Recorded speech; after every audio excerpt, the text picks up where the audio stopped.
ब्रह्मानन्दं परमसुखदं केवलं ज्ञानमूर्तिं द्वन्द्वातीतं गगनसदृशं तत्त्वमस्यादिलक्ष्यम् एकं नित्यं विमलमचलं सर्वधी साक्षिभूतं भावातीतं त्रिगुणरहितं सद्गुरुं तं नमामि।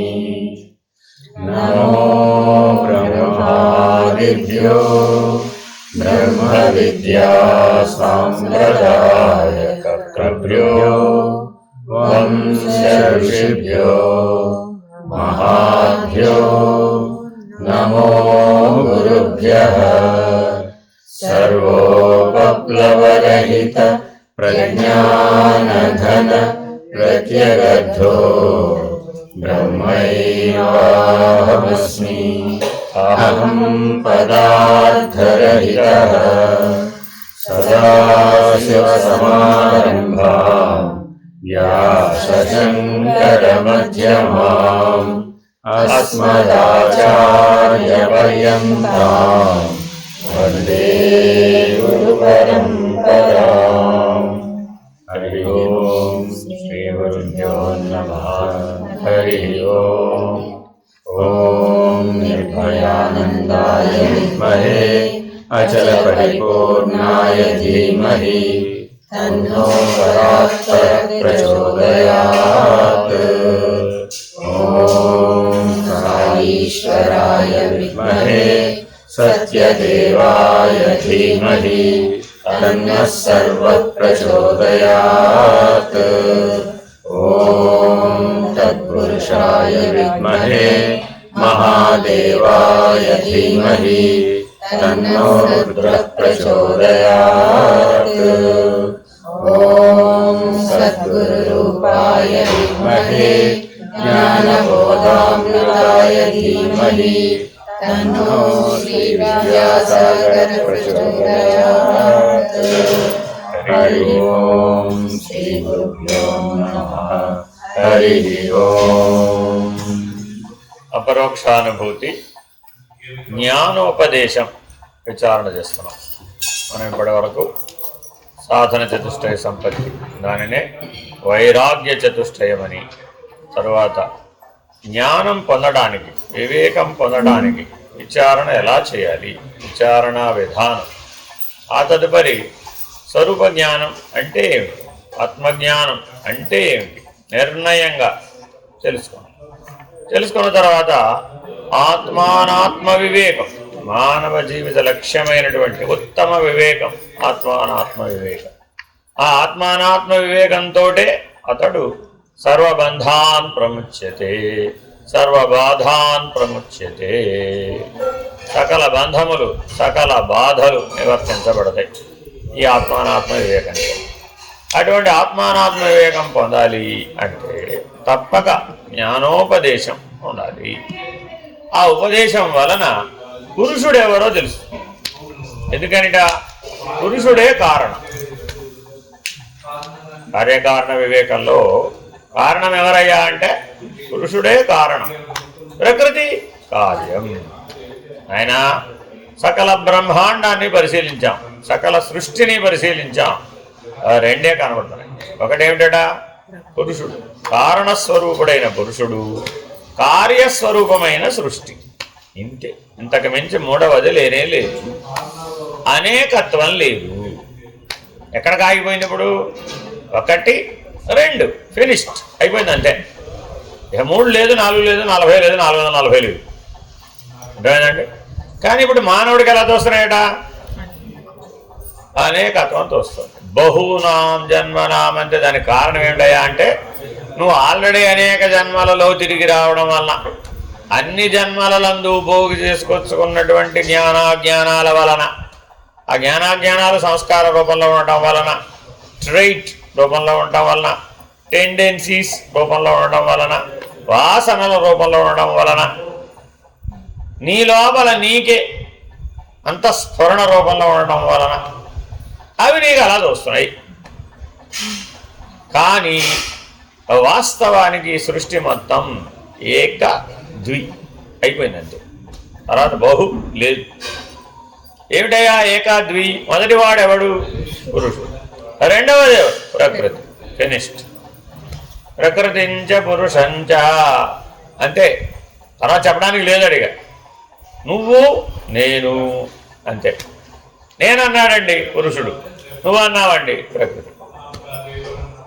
అర్థమైందండి?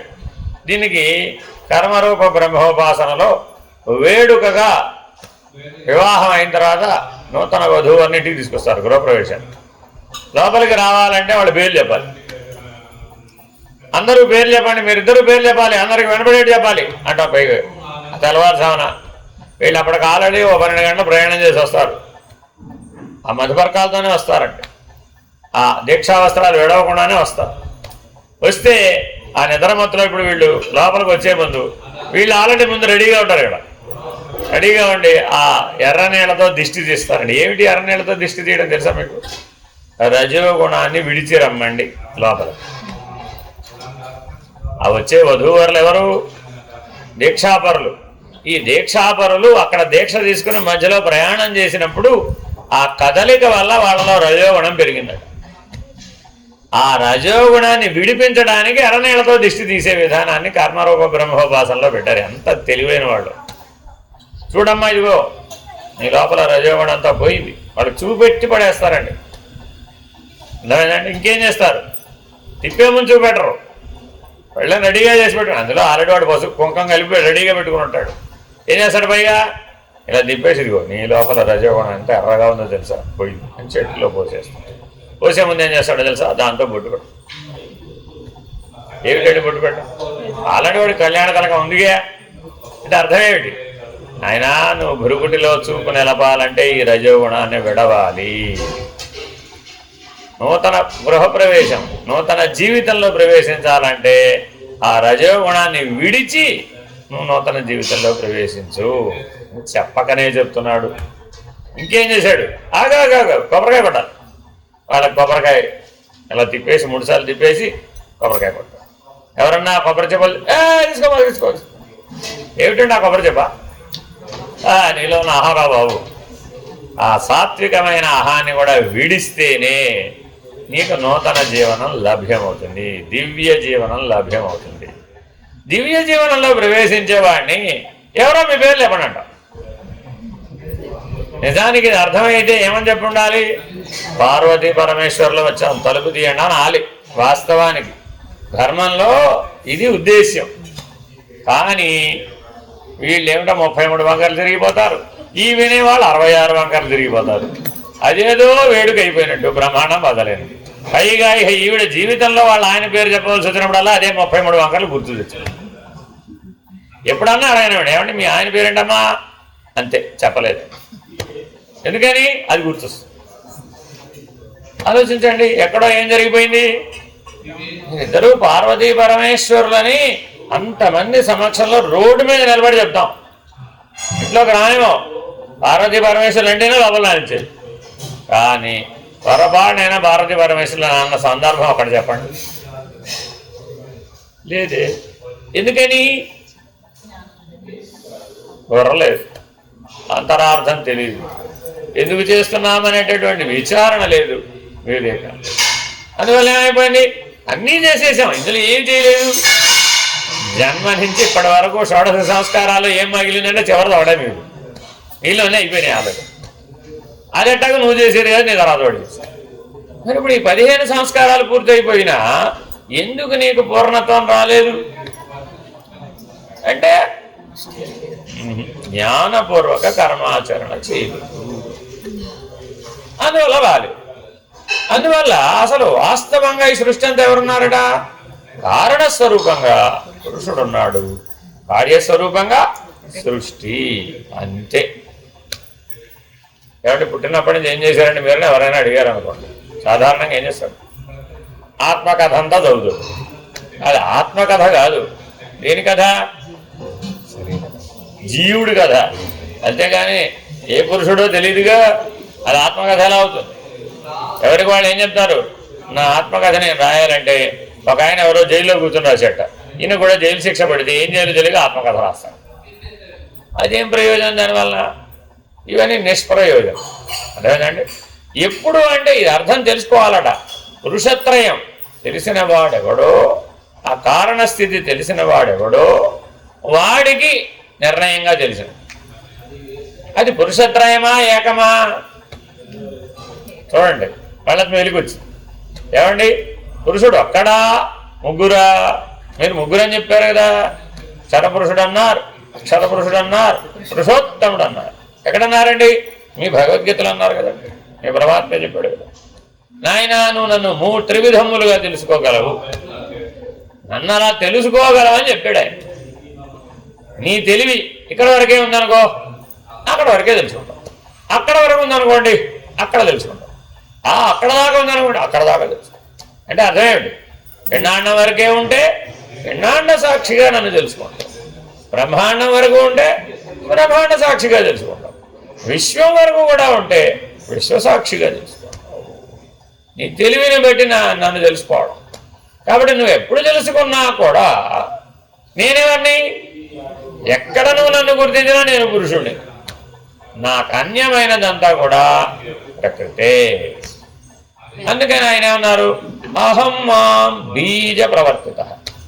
పిండాండంలో బీజాన్నే, బ్రహ్మాండంలో బీజాన్నే, అనంత విషయంలో అక్కడ కూడా బీజానేరా బాబు. నా పని అంతవరకే.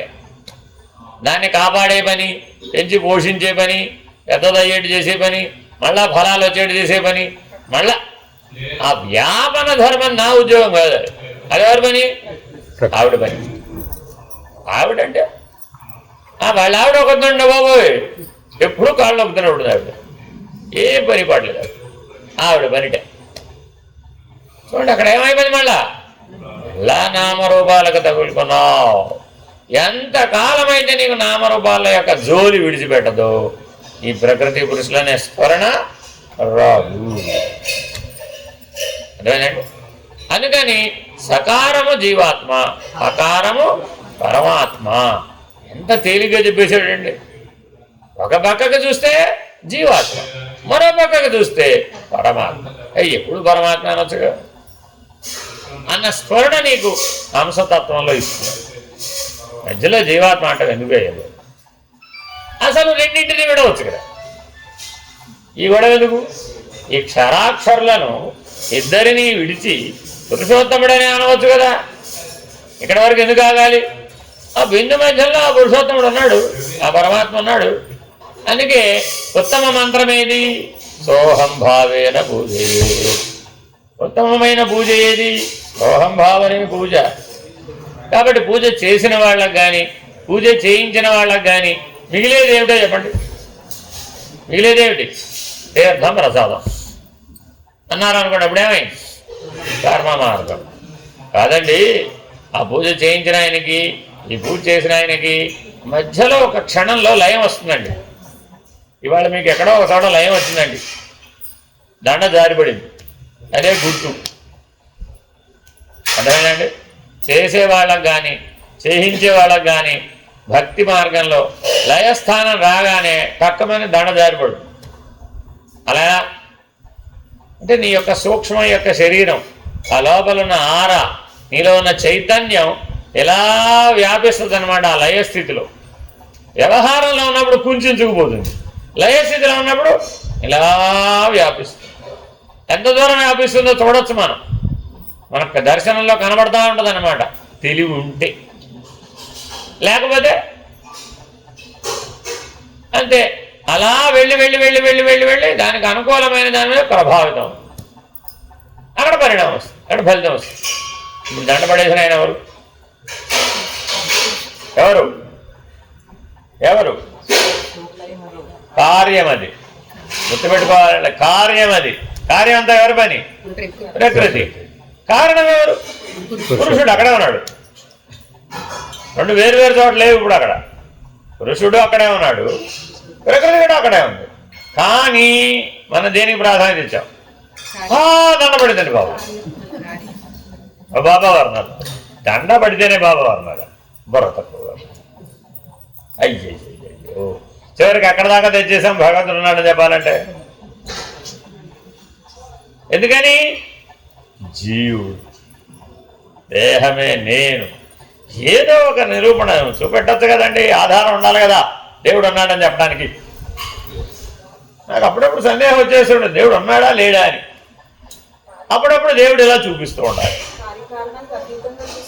ఆ తర్వాత ముందు అసలు కార్యకారణ వివేకం రావాలి కదా ముందు.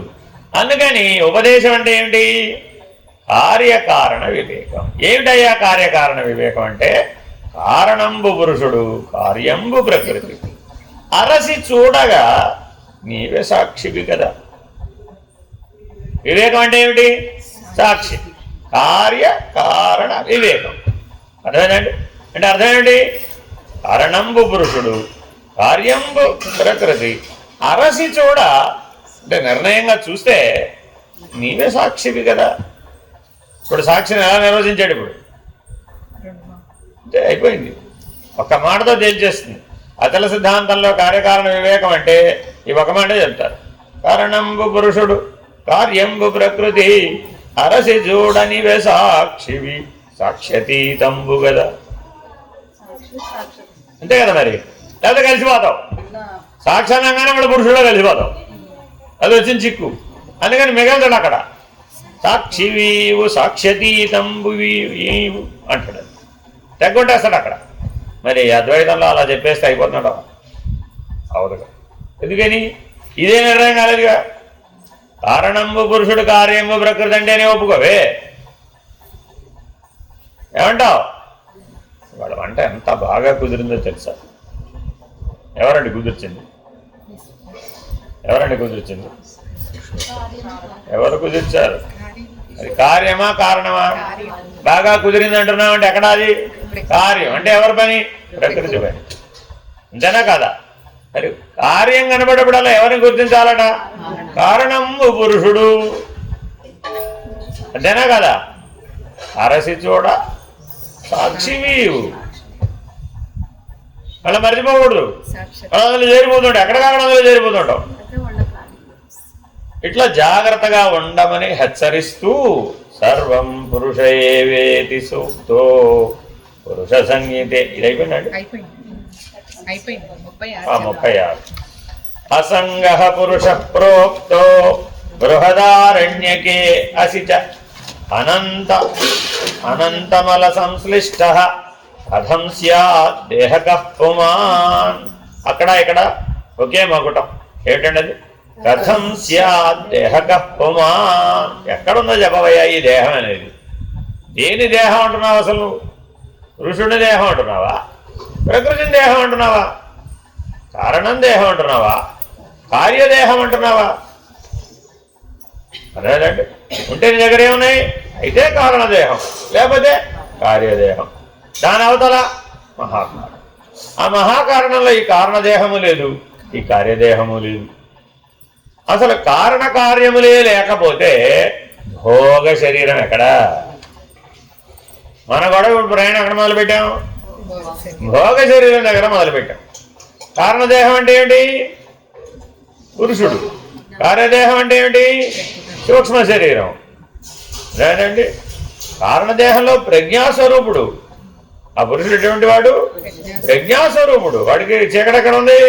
కానీ ఆ ప్రజ్ఞని గుర్తించడం మానేశాం, ఆ స్థితిలో ఉండడం మానేశాం, ఆ ప్రజ్ఞ నేనుగా ఉండడం మానేశాం, ఆ అక్షర పురుషుడు నేనుగా ఉండడం మానేశాం. అప్పుడు ఆ నిద్ర ఏమైపోయింది? బంధ కారణం. ఆ నిద్ర లేకపోతే దుఃఖ కారణం అయిపోయింది. చూడండి, అజ్ఞానం లేకపోతే విడిచాడు. పొద్దున్న లేచి ఏం చెప్తున్నాడండి? రాత్రి నిద్ర సరిగా పట్టలేదండి బాబు. నిద్ర అజ్ఞానం కదరా. అదేనండి బాబు, రాలేదని చెప్తున్నా నేను. మీరు అజ్ఞానం రాకపోతే నువ్వు ఆనందంగా ఉండాలి కదా, అంతేనా కదా? కానీ ప్రతి ఒక్కరి దుఃఖం ఏమిటండి? ఆ అజ్ఞానావృతమైన నిద్ర లేకపోతే నాకు విశ్రాంతి లేదు సుమి అంట. ఏ ఊరకు ఉండొచ్చుగా? అక్షర స్వరూపుడుగా, అక్షర పురుషుడుగా, ప్రాజ్ఞుడుగా, ప్రజ్ఞాస్వరూపుడుగా, చైతన్య స్వరూపుడుగా సహజంగా ఉండవచ్చు కదా. అదే నీకు సహజం. ఈ కార్యదేహం అసహజం. ఈ సూక్ష్మ శరీరం అసహజం, తెచ్చిపెట్టుకుంది. ఇది స్వయంకృతం. అక్కడ వేరే ఇంకేమీ లేవండి. సూక్ష్మ శరీరంలో ఈశ్వరానుగ్రహం అంటానికి వీలుగా. కార్యదేహంలో ఈశ్వరానుగ్రహం అంటే చల్లదు. ఎందుకని? అవన్నీ స్వయంకృతం. నువ్వే పోగు చేసుకున్నావు దాన్ని. చిన్న చిన్న చితుకులన్నీ పోగు చేసుకుని ఎప్పుడో చలిమంట వేసుకుందామని భద్రంగా పెట్టుకున్నట్ట. ఇంట్లో వల్ల వర్షాకాలం వచ్చి అన్నీ తెచ్చింది. ఇప్పుడు దుఃఖం వచ్చిందా రాదు. ఏం చేయాలి మరి? ఇప్పుడు మళ్ళీ ఎండబెట్టాలి మరి. అంతేగా, ఎండబెట్టకపోతే ఉపయోగం లేదుగా. ఏమిటి ఎండబెట్టడం అంటే? ఇప్పుడు తాదాత్మ్యత విడవడం. తాదాత్మ్యత ఉంటే తడిసిపోయినాయి, తాదాత్మ్యత విడిస్తే అసంగి. అప్పుడు ఆ చితుకులు ఉపయోగపడ్డాయి. ఆ చితుకులు తడిసిపోయినాయండి. ఆ నీళ్ళకి దానికి తాదాత్మ్యత వచ్చింది. ఇప్పుడు ఉపయోగపడుతుందా? పడదు. పదార్థాన్ని దృష్టిలో పెట్టుకునైనా కానీ నువ్వు ఈ సంగత్వాన్ని విడవాలి. భావనను దృష్టిలో పెట్టుకునైనా కానీ ఈ సంగత్వాన్ని విడవాలి. సంగత్వం 2 స్థాయిల్లో వచ్చేస్తుంది. ఒకటేమిటి? పదార్థ స్థాయిలో వస్తుంది. రెండవది భావన స్థాయిలో వస్తుంది. మూడవది అహంకార మమకారాల స్థాయిలో వస్తుంది. కాబట్టి ఈ సంగత్వ దోషాన్ని నివర్తిస్తే తప్ప నీవు పురుషుడవని గ్రహించలేవు. అది ఈ ఉపదేశంలో ప్రధానమైన ప్రాణమున్న శబ్దం అసంగ. ప్రతి ఉపదేశంలో మీకు ప్రాణం ఉన్న శబ్దం గురించి చెప్తున్నానండి. ఈ ఉపదేశంలో ఏంటండి? అసంగ. దానికి ఉపమానం చెప్పాం. ఏమంటే 8 గంటలు మంచం మీదే పడుకున్నాం. ఎంత బాగుందో మంచం, చాలా సాఫ్ట్గా. పడుకుంటే చెన్నకెళ్ళిపోయాడంట. అవునా కాదా? అమెరికాలో ఇట్లా ఉండదండి, స్ప్రింగ్ కాట్. అక్కడని స్ప్రింగ్ కాట్లే. పడుకున్నాడు అనుకోండి, డింగ్ కిందకెళ్ళిపోయి. లేవాలంటే బ్రహ్మ ప్రయత్నం, ఒకటి సహాయం చేయాలి. ఇంట్లో సోఫాలు కూడా ఇలాగే తయారు చేసుకుంటారు. లేటెస్ట్ మోడర్న్ సోఫాలన్నీ వేరండి. పొరపాటు నన్ను వెళ్ళి అందులో కూర్చున్నావా అంటే లేవాలంటే ఇంకోటి చెయ్యాలి, అప్పుడే లేస్తారు. అలా కూరుకుపోతాడు వాడు. అందులో ఏమిటి కూరుకుపోవడం? అది తాదాత్మ్యం. పైగా ఏమంటాడో తెలుసా? ఎంత బాగుందో రిక్లైనర్. అందులోంచి లేవాలంటే మనిషి సాయం కాదు. సరే, ఒక మనిషి వచ్చి లేపేటంత బరువు ఉంటాడు ఎవడు వీడు. ఎంత ఉన్నాడండి? 70, 80, 90, 100 ఉన్నాడు అనుకోండి. ఈ 100 కిలోలు ఉన్న మనిషి ఆ రిక్లైనర్లో దిగబడ్డాడే అనుకోండి. ఇప్పుడు వీడిని తీయాలంటే అప్పుడు సుఖమే ఏమైపోయింది? బాధకమైపోయింది, దుఃఖ కారణమైపోయింది. ఏ వస్తువు సుఖ కారణమో అదే వస్తువు దుఃఖ కారణం కూడా పరిణమించింది. అందులోంచి రాడు వీడు బయటికి.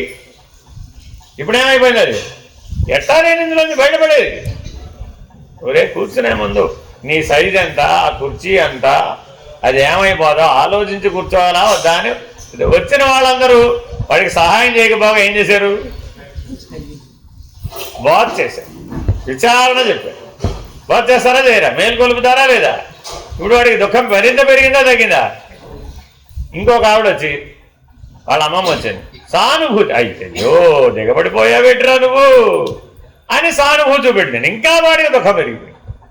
ఇవాళ నేను ఇందులోంచి బయటికి తీసేవాడు లేడా అని అనేవాడు. అంటే ఆగరా బాబు, క్రేన్ని పిలిచాం నేను లేపడా, మనుషుల వల్ల అవ్వట్లేదురా బాబు అన్నాం అనుకోండి. అప్పుడు వాడికి ఇంకా దుఃఖం పెరిగిపోయింది.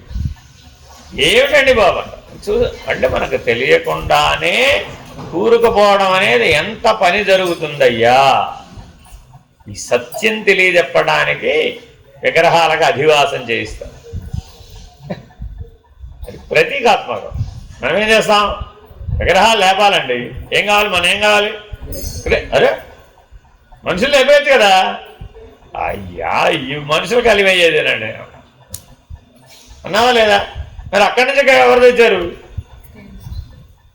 కానీ ఒక దగ్గర అలా అవసరం, ఒక దగ్గర ఇది అవసరం. కానీ ఎప్పుడు విడవకపోతే ఎక్కడైనా ప్రమాదమే. కూరుకుపోతున్నానండి, చాలా కష్టం, బయటికి తీసుకురాలేక. కాబట్టి ఆ కూరుకుపోవడమే సంగత్వం. ఎంతగా కూరుకుపోయావయ్యా. సాక్షాత్తు ఈశ్వరుడు పూనుకుంటే తప్ప బయటికి రావడానికి వీలేనంతగా కూరుకుపోయాడు అనుకోండి, ఇప్పుడేం చేయాలండి? అందుకని ఈశ్వరుడు ఏం చేస్తారంటే ఆయన దగ్గర ఆయుధం ఉంది, కర్మఫలం అనే ఆయుధం. ఒక బలమైన దుఃఖం వచ్చేటట్టుగా సరేలేరా, don't worry, you will come out, నేను చూసుకుంటా కదా అన్నాడు. డేనా కదా? ఏం చేశాడంటే షాక్ తగిలేట్టుగా, టెంపరీగా షాక్ తగిలేటట్టుగా చేస్తాడు. అప్పుడేమైంది? బయటకు వచ్చేస్తాడు. అబ్బా, ఆ ముందు గొడవ అంతా ఇప్పుడు లేదండి, ఆ ముందు దుఃఖం అంతా ఇప్పుడు లేదండి బాబు, ఆ ముందు కూరుకుపోయిందంతా ఇప్పుడు లేదు. మళ్ళా కూరుకుపోతావా అని ఎవరన్నాడు? ఇంకెందుకు కూరుకుపోతానండి బాబు, తల వదిలేశారండి బాబు, ఇంకా మళ్ళా చాలా లెంపలు వేసుకున్నానండి బాబోయ్, మళ్ళీ ఆ పని జోలికి, ఆ విషయం జోలికి, ఆ మనుషుల జోలికి, ఆ పరిస్థితుల జోలికి మాత్రం వెళ్ళండి అంటాడు. అంటే అర్థం ఏమిటి? ఇంకో మనుషులు, ఇంకో విషయం, ఇంకో పరిస్థితి. పాఠం వచ్చినట్ట రానట్ట? ఇప్పుడు అసంగి అయినట్ట అవనట్ట? ఈశ్వరుడికి ఏం కావాలి అల్టిమేట్గా? అసంగి. అంటే నీవు ఈశ్వరుడిలో లయం అవ్వాలి అంటే ఏమై ఉండాలి? అసంగి. అది అభిషేకం నిరూపిస్తుంది. బోర్డు పోసేసాడు అంతే. పోసిన ప్రతిసారి శుద్ధజలంతో చేయాలవుతా. ఎందుకండి శుద్ధజలంతో చేయడం? మళ్ళా అలా తెల్లగానే ఉన్నాడు అనుకుంటావు ఈశ్వరుడు, లేకపోతే ఎర్రగా ఉన్నాడు అనుకుంటావు, లేకపోతే నువ్వు ఏ నీళ్లు పోస్తే ఆ నీళ్ల రంగులో ఈశ్వరుడు ఉన్నాడు అనుకుంటావు. మరి అప్పుడు కాదు, సత్యం తెలియబడాలంటే ఏమో ఏ మంత్రం ఏమిటి?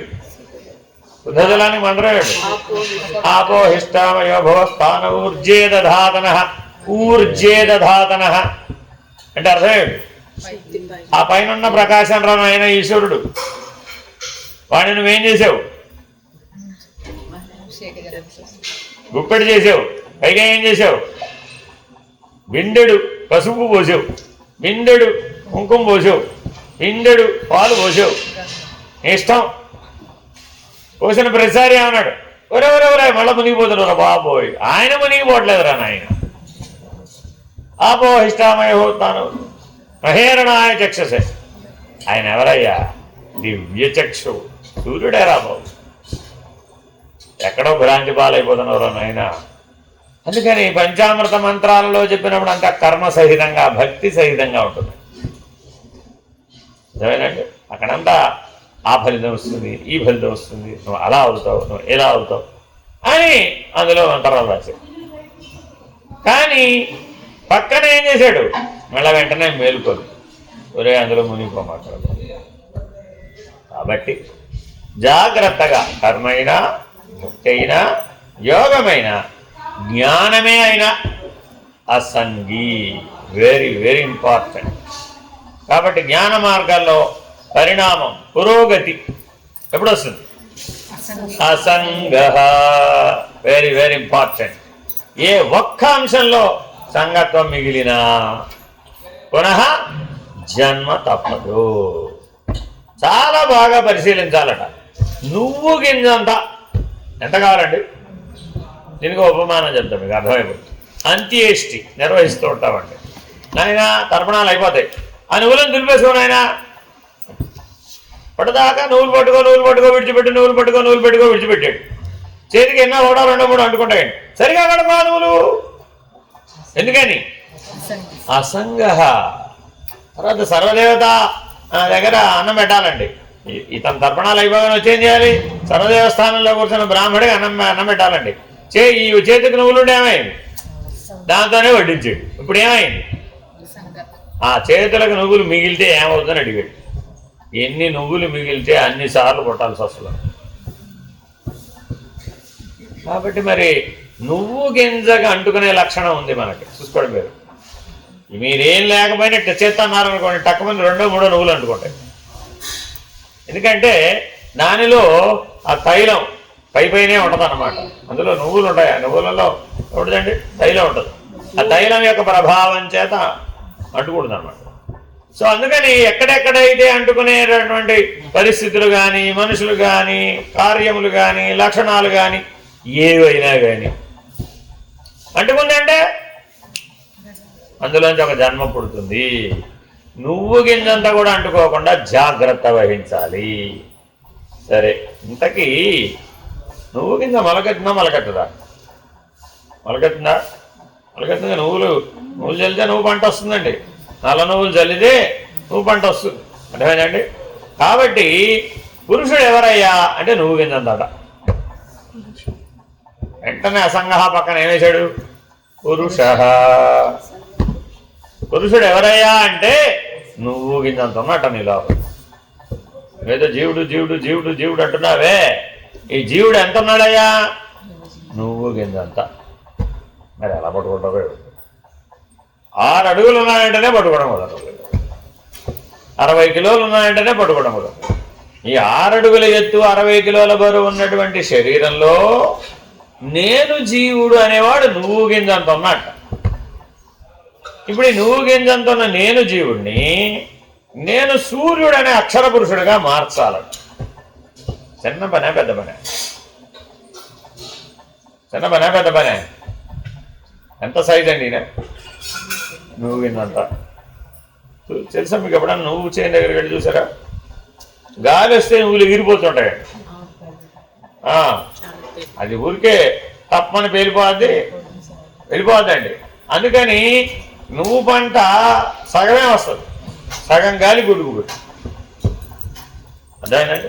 అది ఎక్కడో పడతాయిపోయి అలా అక్కడ పని చేస్తాయి. అర్థమైందండి?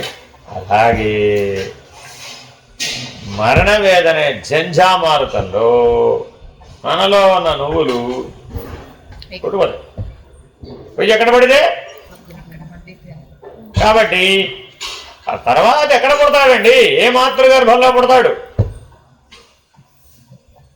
ప్రాణవేగానికి కొడుకుపోయింది. ఏ ప్రాణవేగం? సృష్టి అంతటా వ్యాపించినటువంటి ముఖ్య ప్రాణం. ఇందులో లేదు ముఖ్య ప్రాణం, సృష్టి అంతా వ్యాపించినటువంటి చైతన్యంలో ఉంది ముఖ్య ప్రాణం. అందుకే పంచీకరణ తెలియాలనేది. ఆ పైనుంచి చూసుకొస్తే అక్కడ ఉంటాడు, పైన ఉంటాడు వాడు మహత్. అక్కడి నుంచి దిగి వచ్చింది ఆ ముఖ్య ప్రాణం. అది నీలో ప్రాణంగా కొట్టుకుంటుంది. మరి దీన్ని ఇప్పుడు ఎక్కడ దాకా పెంచాలి? వెనక్కి తీసుకెళ్ళాలట. ఎక్కడ దాకా తీసుకెళ్ళాలి? అక్కడ దాకా తీసుకెళ్ళాలి. అంతవరకు ఉపయోగపడద్దట. ఇది మరి చిన్నదా పెద్దదా? ఇంతకీ మీలో హృదయం ఎంత సైజు ఉంటుందండి? ఆధ్యాత్మిక హృదయం తెలుసా మీకు ఎవరికైనా? ఆధ్యాత్మిక హృదయం ఎంత? ఎంత? మామూలుగా మీ హృదయం ఎంత? మాంసమయమైన హృదయం అది. అదేనండి, అది ఎంత అంటే నీ పిడికిలు అంత. ఆధ్యాత్మిక హృదయం ఎంత? నువ్వు గింజ మొన.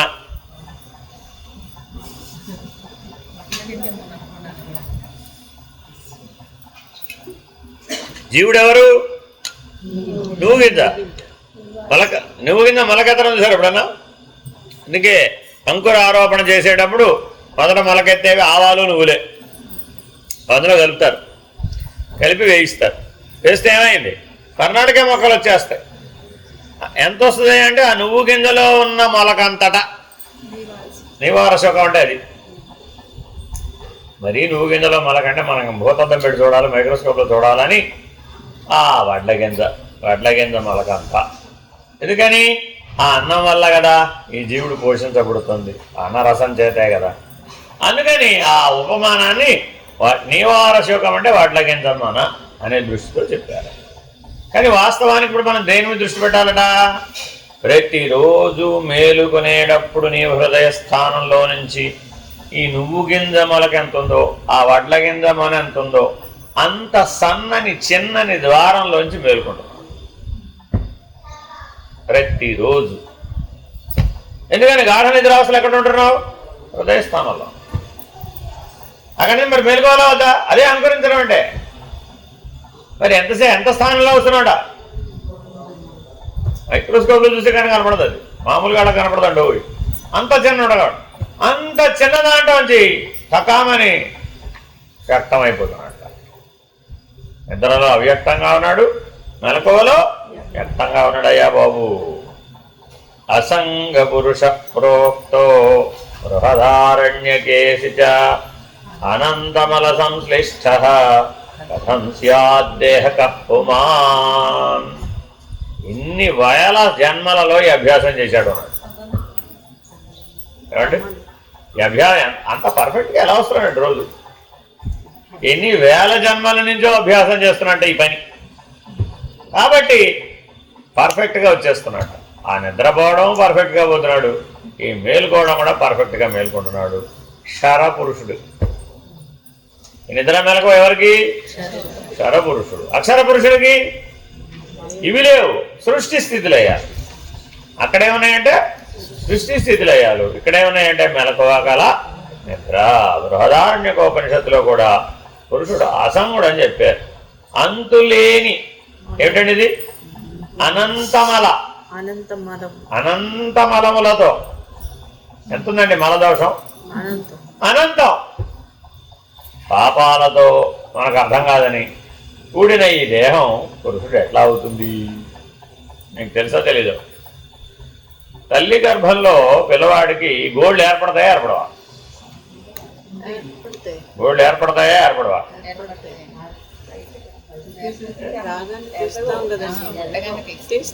గోళ్ళు ఏర్పడతాయా ఏర్పడవా? పుట్టిన పిల్లవాడికి గోళ్ళు తీయచ్చా? పుట్టగానే మొదటి రోజున గోళ్ళు తీయచ్చా? తేడా లేదు, పెద్దగా తేడా లేదు. గట్టిగా కూడా ఉండవు, అవి చాలా మెత్తగా ఉంటాయి. నువ్వు నెయిల్ క్లిప్పర్ తోటి తీద్దాం అనుకున్నావు అనుకోండి, వేలు దిగుతుంది.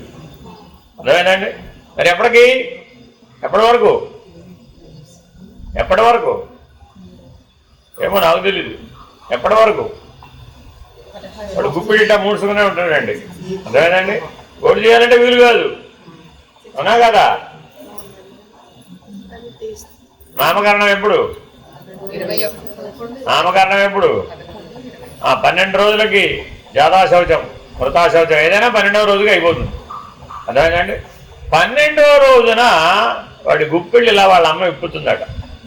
కొద్దిగా నువ్వు కిందంత వస్తాయట. ఎంత వస్తాయండి? నువ్వు కిందంత. ఆవిడ నోటితో వలుస్తుంది. లేకపోతే ఆ పిల్లవాడు నామకరణానికి పనికిరాడు.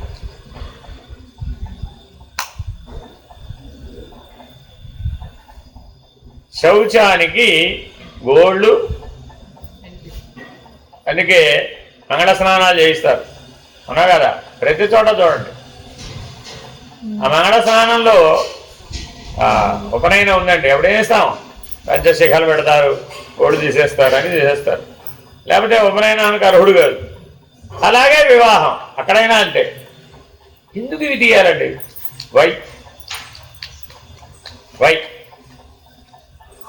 మృతం, అది మృత కణాలతో తయారవుతుంది. అది అనంతమలం. అర్థమైందండి? దీనికి ప్రత్యేకంగా తిరుమల వెళితే అక్కడ ఇచ్చొస్తున్నాం. అర్థమైందండి? ఇచ్చిపోయి ఏమంటున్నావు? నేను అక్షర పురుషుడు అయిపోయాను. మలదోషం లేదు కదా. కాబట్టి అనంతమలం మీద అభిమానం కలిగిన వాడెవడో వాడేమై ఉండాలమ్మా? దేహాత్మ కాకపోతే. అర్థమైందండి? మనకి ఇప్పుడు దేని మీద అభిమానం ఉందట? ఆ అనంతమలాన్ని రాసిపోస్తే ఈ దేహం వచ్చింది. అదేనండి?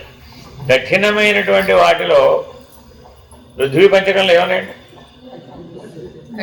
కఠినత్వం కదా. ఏమిటవి? ఎముకలు. ఎముకలు. అస్థిగతై ప్రాణ. ప్రాణం ఎక్కడుందయ్యా? అస్థిగతై ప్రాణ. అందులో ఉన్నటువంటి మజ్జ అన్న ధాతువుల నుంచి ప్రాణం పుడుతుంది. అస్థిగతై ప్రాణ. ఎవరన్నా ఒప్పుకుంటారు? అదిగో విజ్ఞాన శాస్త్రం ధృవీకరించింది. 7వ నెల వచ్చేటప్పటికి వాడికి స్వీయ ప్రాణం ఎలా కొట్టుకుంటోంది. ఎంత బాగా అధ్యయనం చేశారు వాళ్ళు, చాలా బాగా అధ్యయనం చేశారు. మనం మన పద్ధతిలో అధ్యయనం చేశాం. అధ్యయనం చేసిన విధానాలు వేరు వేరే చెప్పాం మనం. ఒకవేళ బోన్ మ్యారో ట్రీట్మెంట్ చేయాలన్నా లేదా స్టెమ్ సెల్ ట్రీట్మెంట్ చేయాలన్నా 7వ నెల వస్తే కానీ వీలు కాదు, అంతకుముందు చేయడానికి వీలు కాదు. ఎందుకని? అస్థిగతై ప్రాణ. వాళ్ళకి ఎలా తెలుసండి? కడుపులోకి ఎలా చూశారు? ఇప్పుడు చేసినటువంటి ప్రక్రియలన్నీ అప్పుడు ఉన్నాయా? అన్నిటికీ దీన్ని వాడారు. వెళ్ళి చూశాడు, కళ్ళతో చూశాడు, ఎప్పుడు ఏ మార్పు వస్తుందో చూసి రాశాడు. అస్థిగతై ప్రాణ, అంత స్పష్టంగా చెప్పాడు. కాబట్టి ఈ శరీరం దేంతో తయారైంది అని ఈ సూత్రాలు చెప్పిన వాడిని అడిగాం. తల్లి గర్భంలో ఈ శరీరం జీవుడు తయారు చేసుకుంటున్నాడు కదా, సూక్ష్మ శరీరంలో ఉన్నవాడు, వాడు దేంతో తయారు చేస్తున్నాడయ్యా ఈ శరీరాన్ని? బయటికి వచ్చి నువ్వు దేంతో పెరిగావో చెప్పమంటే ఆ తెలివితంతా చెప్తావు. ఏదో ఇడ్లీ దోశలు తిని పెరిగానో, లేకపోతే పిజ్జా బర్గర్ తిని పెరిగానో ఏదో చెప్తావు. కానీ అక్కడ విషయం అది కాదు. బయటకు వచ్చి నాకు అడగడల్లా లోపల శిశువు తన శరీర నిర్మాణం దేనితో తయారు చేసుకుంటున్నాడు? ఇదిగో అనంత మలములతో తయారు చేసుకుంటున్నాడు.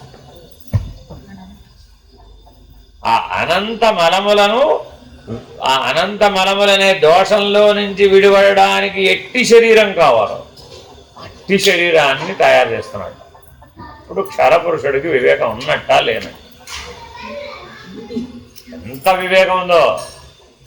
తర్వాత 100 ఏళ్లలో 120 ఏళ్లలో ఎటువంటి శరీరం ఉపయోగపడుతుందో మల దోషంలో నుంచి నివర్తించడానికి కావలసినటువంటి స్థూల శరీరాన్ని.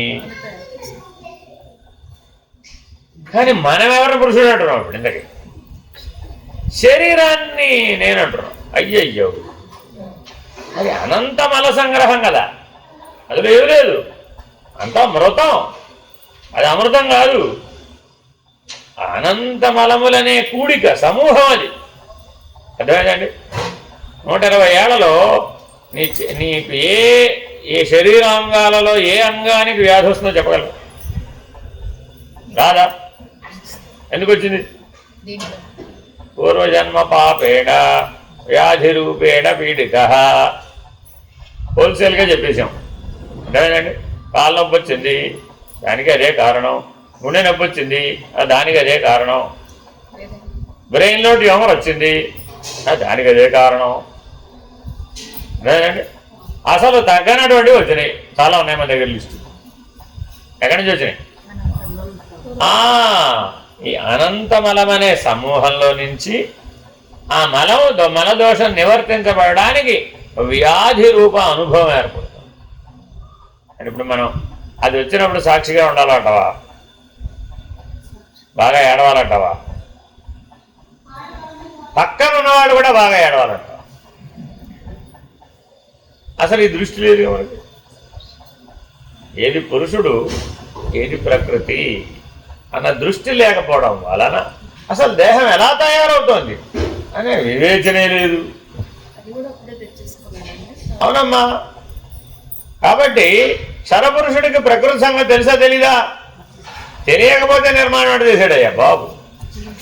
పురుషుడు అన్నాడంటేనే వాడికి ఒక వివేకం ఉంది. ఏమిటది?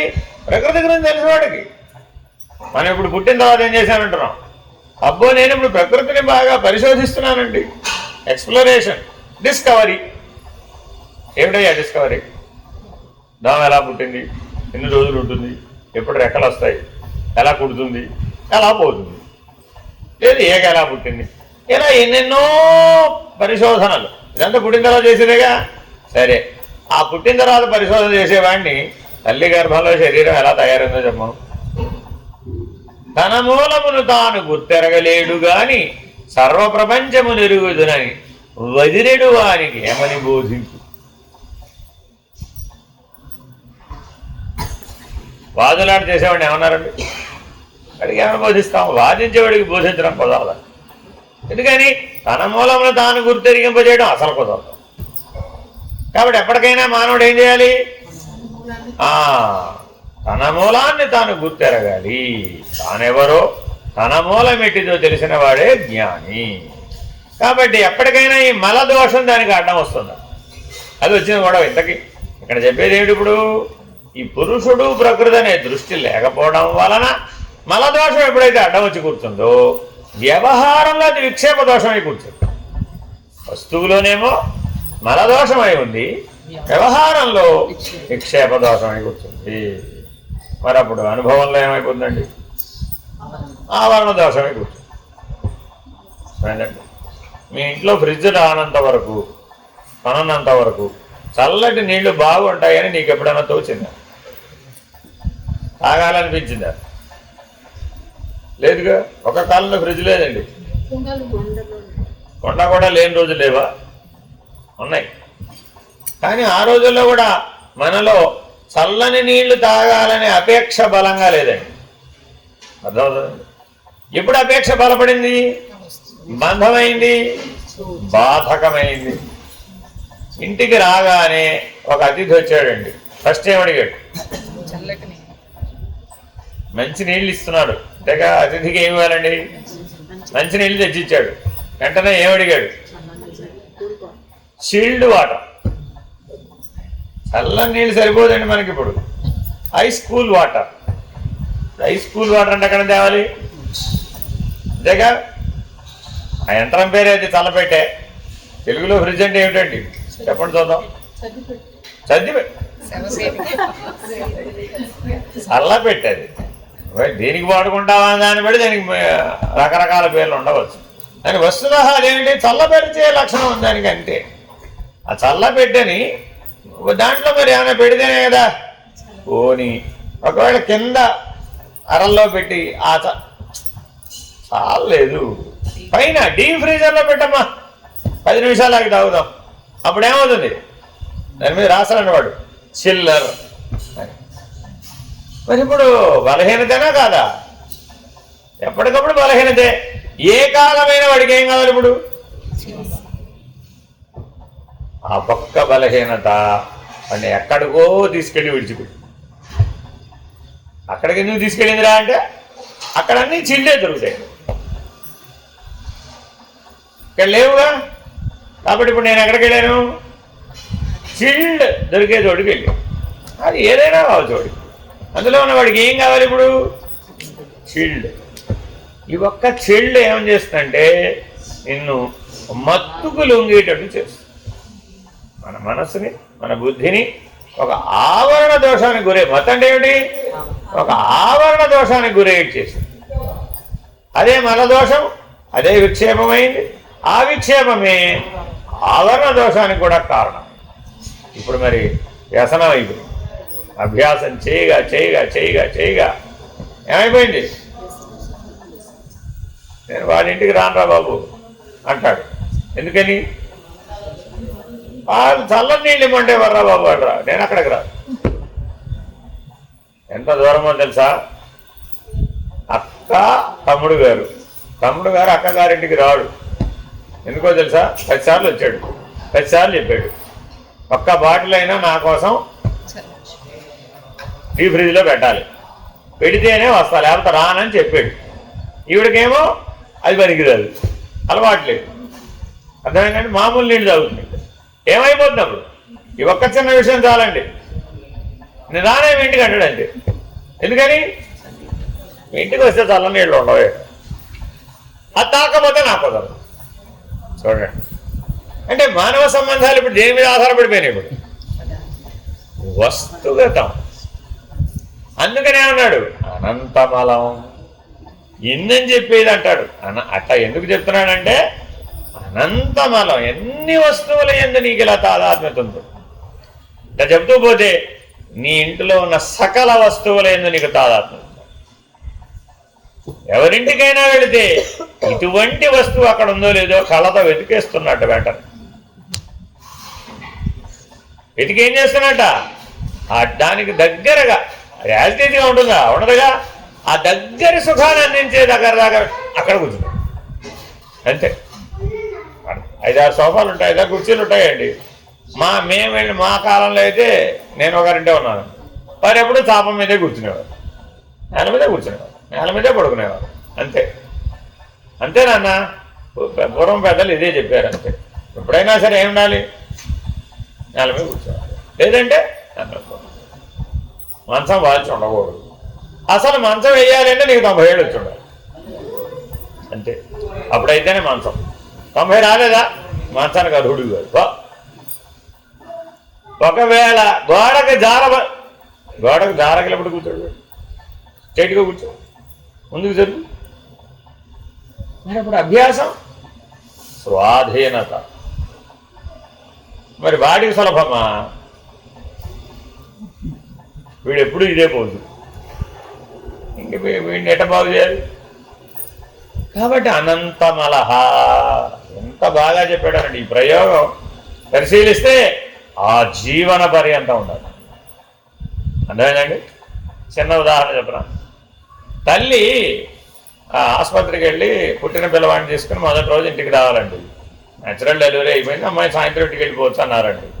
ఈ పిల్లవాడిని ఎలా పట్టరావాలి?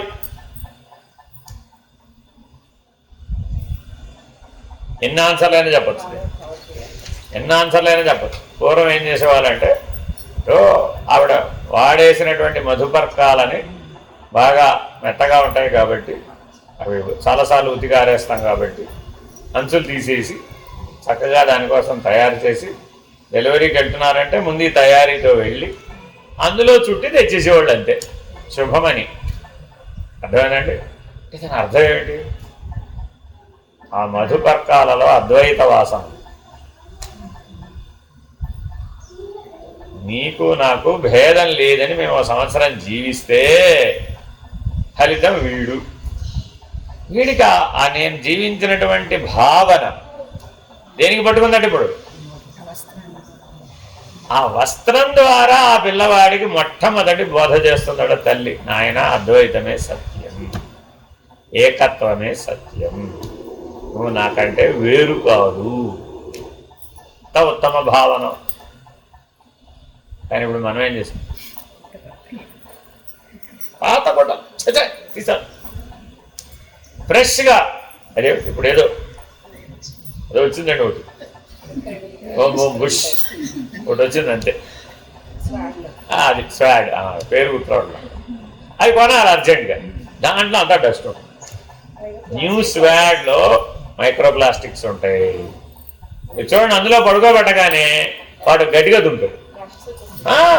ఇంటికి తీసుకెళ్లే లోపల వాడి ఒళ్ళు ఎర్రగా అయిపోతుంది. ఏ కారణం ఏం లేదు, ఈ కొత్త స్వాడ్. ఇంటికి వెళ్ళేటప్పుడే కంగారు, బీబీ పెరిగిపోతుంది. తీసి మళ్ళీ బయట పడుకోబెట్టగానే మళ్ళీ మామూలు అయిపోతుంది. ఇప్పుడు ఈవిడ బయటికి వెళ్ళినప్పుడల్లా ఈ బయటికి వెళ్తుంది, ఇంటికి వచ్చినప్పుడల్లా వాడు ఎర్రగా. ఇప్పుడు కనీసం దాంతో గుర్తించవచ్చు కదా. ఇది ఎందుకని అంతమలహ. వాడి కోసం 5,000 రూపాయలు పెట్టి కొన్నానండి బాబు. 5,000 కనబడుతుంది, వాడు కష్టం కనబడుతుంది. ఒరే వాడు చెప్పలేడా మరే. కాబట్టి మల విక్షేప ఆవరణ దోషాలు నిన్ను పురుషత్రయాన్ని, పురుషుడిని గుర్తించకుండా అవరోధం కలిగిస్తున్నాయి. ఎదురుకుండానే ఉన్నాడు, వెతుకోలేడు, స్పష్టంగా ఉన్నాడు ఎదురుకుండా. సూర్యుని ఎత్తుకోవడం ఏంటండి? అక్షర పురుషుడు సృష్టి ఎత్తుకోవడం ఎందుకు? కళ్ళు ఎదురుకుండా ఉంటే, పార్వతీ పరమేశ్వరులు ఇద్దరు ఎదురుకుండా ఉంటే ఎక్కడికో కైలాసానికి వెళ్ళాలని చూడాలంటే ఏంటి? అక్కర్లేదు. అదిగో పరమేశ్వరుడు, ఇదిగో పార్వతీదేవి, సృష్టి. ఈ రెండూ లేకుండా ఈ భూమండలం మీద ఏమిటయింది? ఏం అవ్వలేదుగా. మరి ఆ పురుషుడు కారణం, ఈ సృష్టి కార్యం. As simple as it. మరి ఇప్పుడు నీవో అది గుర్తించలేదు, అప్పుడు ఏమయ్యావు? క్షరపురుషుడు. అది గుర్తిస్తే అది నువ్వు అక్షర పురుషుడురా బాబు. నీలో సృష్టి లేదా? నీ పాంచభౌతిక దేహం సృష్టి, తత్సాక్షి అక్షర. ఏముందమ్మా ఇందులో తేల్చడానికి? రేపపాటు ఇది నువ్వు కిందని చెప్పడానికి ఎంత టైం పడుతుంది? ఎంత టైం పడుతుంది? చూసిన వెంటనే తెలిసిపోయింది కదా. కానీ ఎందుకు మనకు తెలియడం లేదు? మల విక్షేప ఆవరణ దోషాలలో మునిగేవు, కూరుకుపోయావు, సంగత్వాన్ని చెందావు. ఎంత మునిగిపోయావయ్యా? ఎంత కడిగినా పోనంత. అవమానం చెప్పాడు దానికి. బాగా సముద్ర స్నానం చేయాలవుతా? ఎప్పుడెప్పుడు చేయాలండి? ఆకామావై. దాని సూత్రం ఏంటి? ఆకామావై అంటే ఏమిటి? ఆషాఢ మాసం, కార్తీక మాసం, మాఘ మాసం, వైశాఖ మాసం. ఇట్లా పూర్వం సూత్రాలుగా చెప్పేవాడు అనమాట. ఎప్పుడు సముద్ర స్నానం చేయాలి? ఆ కామవై. మధ్యలో ఎంత గ్యాప్ ఉండదండి చూసుకోండి మీరు. మధ్యలో 2-3 నెలలు గ్యాప్ ఉండదండి, వెంట వెంటనే రావాలి. అవునా కాదా?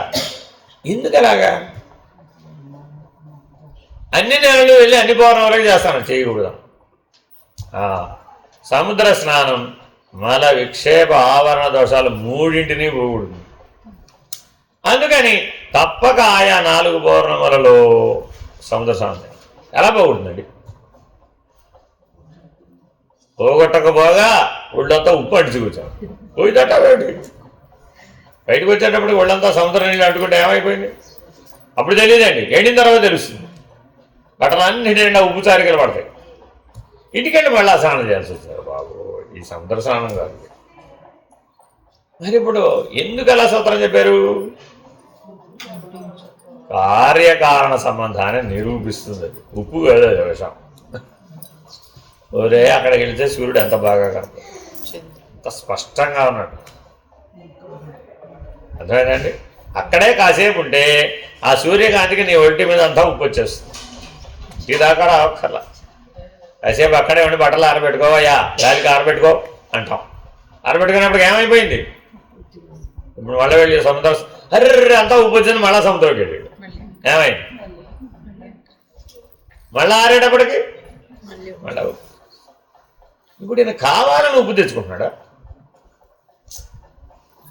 ఎవరన్నా కావాలని ఉప్పు తెచ్చుకుంటున్నారా? మళ్ళా ఉప్పు వచ్చి మళ్ళా మునిగాడు. 1000 సార్లు మునిగినా ఇదే రిజల్ట్. కాబట్టి ఏం చెప్తోంది? నాయన మునగమాక, కనపడింది కదా అని మునగమాక, బాగుంది కదా అని మునగమాక. అబ్బా, సముద్రం ఎంత బాగుందో, ఎంత పెద్ద పెద్ద అలలు వచ్చి మీద పడ్డాయో, ఎంత బాగుందో. వివేకం. అర్థమైందండి? ఇక ఇప్పుడు ఏం చెప్పాడు? మలదోష నివారణ. ఎన్నిసార్లు మునిగితే అన్నిసార్లు అది అంటుకుంటుందిరా నాయన. ప్రత్యక్షంగా కనబడే అక్షర పురుషుడిని గుర్తించిన ఆయన. ఇంత అయిపోయిన తర్వాత సముద్రపు ఒడ్డు మీద అష్టదళ పద్మం వేయాల్సిందే, దీపం వెలిగించాల్సిందే, 4 పూలు అక్షతలు వేయాల్సిందే, అక్కడ ధూపదీప నైవేద్యాలు పెట్టాల్సిందే. చివరికి ఏం చేయాలండి? ఆ దీపంతో సూర్యుడికి హారతి. ఎంత విశేషం! సూర్యనారాయణమూర్తికి హారతి ఇచ్చానండి నేను. ఏం చేసావమ్మా? సముద్రానికి వెళ్ళి ఏం చేసి వచ్చావమ్మా అంటే, సూర్యుడికి హారతి ఇచ్చొచ్చాను తెలుసా? అబ్బా, ఆవరణ దోషం. సూర్యుడికి హారతి ఇవ్వడం ఏంటమ్మా? ఏదో తెలుసుకోమంటున్నాడు నిన్ను. దీప ప్రమిదలో ఉన్న ప్రకాశం క్షరపురుషుడు, కనబడే సూర్యుడు అక్షర పురుషుడు. ఈ ఆవరణ విడిచేస్తే ఉన్నది పరమాత్మే. దీప ప్రమిద దగ్గర ఆగిపోతావే. మళ్ళీ ఇంటికి వచ్చి ఏం చేసింది? అక్కడితో అయిపోలేదు, నిత్యపోయి మళ్ళీ ఇక్కడ నిత్యపోయి చేయాల్సింది. మళ్ళా స్నానం, మళ్ళా అంతా పంచోపచార పూజ అంతా చేసింది. మళ్ళా సేమ్ దీపారాధన. మళ్ళీ ఏమడిగాం? దోషత్రయం నివర్తమైందా? అయిందా? ఇప్పుడు ఈ పని ఒకసారి చేస్తే వివేకంతో సరిపోతుందా? ఒక 1116 సార్లు చేస్తే సరిపోతుందంట. అయిపోయి ఇప్పుడు ఏముంది అక్కడ?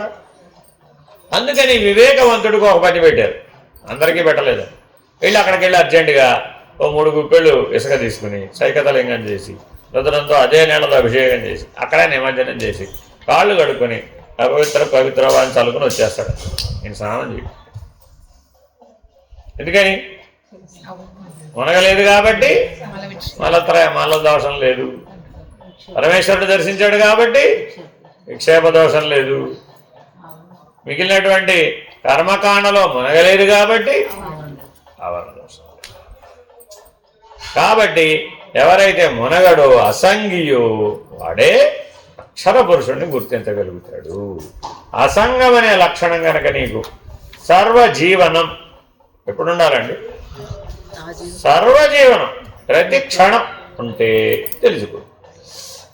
సరే, సవా ఏతస్మి సంప్రసాదే భవత్యసంగో హ్యహం పురుష ఇది. బృహదారణ్యకం 4వ అధ్యాయం 3వ బ్రాహ్మణం 15-16 మంత్రాలలో యాజ్ఞావల్కుడు ఈ విధంగా అంటున్నాడు. స్వయం జ్యోతి అయిన ఆత్మ జాగ్రత్త స్వప్న సుషుప్తులలో తాను చూచిన అన్నింటిలోనూ అసంగుడుగానే ఏమీ సంబంధం లేని వానిలాగానే ఉంటున్నాడు. అంటే ఆయా అవస్థలలోని పుణ్యపాపాలేవి ఆత్మకు అంటవు కాబట్టి ఆసక్తిజన్యమైన దోషాలతో పురుషుడు అలిప్తుడు, ఏమి అంటనివాడుగా ఉంటున్నాడు. దేహం అనేది అట్లా కాదు, అది పాపాలతో మలినములతో కూడినది కాబట్టి అది ఆత్మ కాదు అని భావం. బాగా అర్థమైందా? అలా చెప్పాల.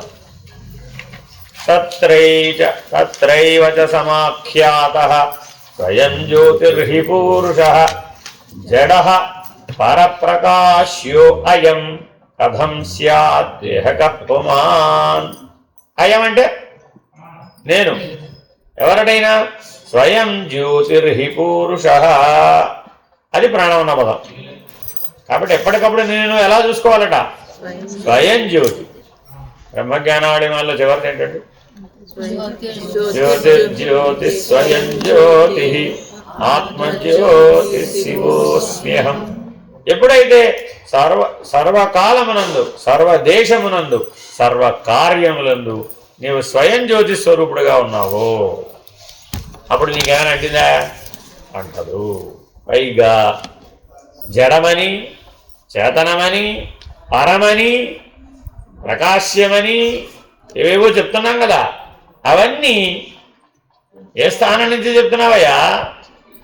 స్వయం జ్యోతి స్వరూపమైనటువంటి అక్షర స్వరూపంలో అవేం లేవు, కేవలం క్షరస్వరూపం. సూర్యుడిగా ఉండవయ్యా బాబు, అప్పుడే గొడవలు ఇవి లేవు. జడము లేదు, చేతనము లేదు, ప్రకాశ్యం లేదు, అసలు ప్రకాశమే లేదు, ఉన్నది ప్రకాశమే. ప్రకాశం ఉన్నది అనటం చేత ఈ తగాదంతా వచ్చింది. పైగా ఉన్నది అనలేదు, ఆ జడమే కావాల, ఆ పనిముట్టే కావాల, ఆ పదార్థమే కావాల, ఆ రకమైన పనికొచ్చేదే కావాలి, మళ్ళా ఆ పని చేసేవాడే కావాలి నాకు, ఆ అనుభవమే కావాలి నాకు. ఇలా ఎన్నైనా చెప్పచ్చు. ఇవన్నీ ఏమిటి? ప్రకాశం. పై శృతిలో జనకునితో యాజ్ఞావల్కుడు అన్నాడు, కథమాత్మేతి యోయం విజ్ఞానమయ ప్రాణేషు రూపాణి అని. ప్రాణాల్లో, బుద్ధివృత్తుల్లో ఉండే విజ్ఞాన జ్యోతి స్వరూపమైన పురుషుడే ఆత్మ. ప్రాణంలోనూ ఉన్నాడు, బుద్ధిలోనూ ఉన్నాడు, వృత్తుల్లో కూడా ఉన్నాడు. ఎప్పుడు వాడు స్వయం జ్యోతి స్వరూపుడు. అంటే వాడి యొక్క ప్రకాశం యొక్క చేరిక లేకుండా అవన్నీ జడం అని చెప్తున్నాడు. మనం దేని ప్రధానంగా జీవిస్తున్నామట? అయితే ప్రాణ ప్రధానం, లేకపోతే మనో ప్రధానం, లేదంటే బుద్ధి ప్రధానం, లేదంటే చిత్త వృత్తి ప్రధానంగా జీవిస్తున్నావు కదా. ఈ దేహము ఆత్మ కాదు, అక్షర పురుషుడు కూడా ఆత్మ కాదు. అక్షర పురుషుడు ఒక్కడే ఆత్మ. ఎందుకని? వాడి చేరిక చేత ఇవి కదులుతున్నాయి, వాడిని తీసేస్తే ఇవి జడం. కాబట్టి ప్రతివాడు తన బుద్ధిని నమ్మాలవుదా? తనను తాను నమ్మాలవుదా? పైగా ఏమంటాడు? దాని పేరు ఆత్మవిశ్వాసం ఉండాలంటే. తెలియదుగా, ఈ మొదటి 2 అక్షరాల పదం తెలియదుగా. అంటే విశ్వాసం దేని ఎందు ఉండాలి? నీవు అక్షర పురుషుడైన ఉండాలని చెప్తోంది ఆ మాట. కానీ ఈ ఆత్మవిశ్వాసాన్ని తెచ్చి ఎక్కడ పెట్టాం? వాడు ఏదో పరీక్ష రాశాడండి, 80 మార్కులు వస్తాయి అనుకున్నాడండి, 70 మార్కులు వచ్చినాయండి, నేను చదవాలని పుస్తకాలనే గిరాటేసాడు. అంతేగా ఇంటికి వచ్చి ఏం చేస్తాడు పిల్లాడు? పుస్తకాలు సంచి గిరాటేశాడు. వాడి స్పీడ్ చూసి వాళ్ళ అమ్మకు అర్థమైంది, ఓహో ప్రోగ్రెస్ రిపోర్ట్ ఏదో తేడా వచ్చింది. ఏమైందిరా అని అంటే ఏం చెప్తాడు? నేను రేపటి స్కూల్కి వెళ్ళామ్మా, చదువు రావట్లేదు నాకు అంట. ఎందుకంట్రా? మార్కులు తక్కువ వచ్చినాయి, ఇంకా రాదు నాకు చదువు, నా వల్ల కావట్లేదు చదవని కాదు. ఏం చెప్పాలి ఇప్పుడు ఆవిడ? ఏం చెప్పాలి? సరేనమ్మా, పొద్దున్నే రేపటి 4 గంటలకల్లా లే, పశువుల దగ్గర పేడది, ఇల్లు అలుగు, బాగా ముగ్గులకు వెయ్యి, అదంతా అయిపోయిన తర్వాత 1 కిలోమీటర్ దూరం వెళ్ళి బిందెలతో నీళ్లు పట్టరా. ఆ తర్వాత భోజనం చేసిన పాత్రలన్నీ బాగా గడుగు.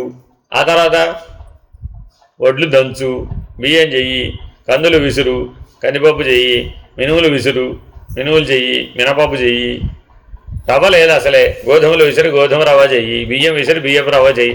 ఇవన్నీ చేస్తే మనం మధ్యాహ్నంలోపు వండుకుందాం, వండుకొని తిందాం. మళ్ళీ సాయంత్రం ఏం చేద్దాం, మళ్ళీ మనం ఆ నాన్న పొద్దుననగా పొలం వెళ్ళాడు కదా, మనం మధ్యాహ్నం క్యారేజ్ పట్టుకుని అక్కడికి వెళ్దాం, వెళ్ళి పొలం పనులన్నీ చేసుకొద్దాం. చేసి సాయంత్రం ఓ గడ్డి మోపు మరి కావాలి కదా పశువులకి, అవన్నీ కోసుకొని నీ మీ నెత్తిమే పెడతాను, ఆ గడ్డి మోపు మోసుకొని ఇంటికి రా.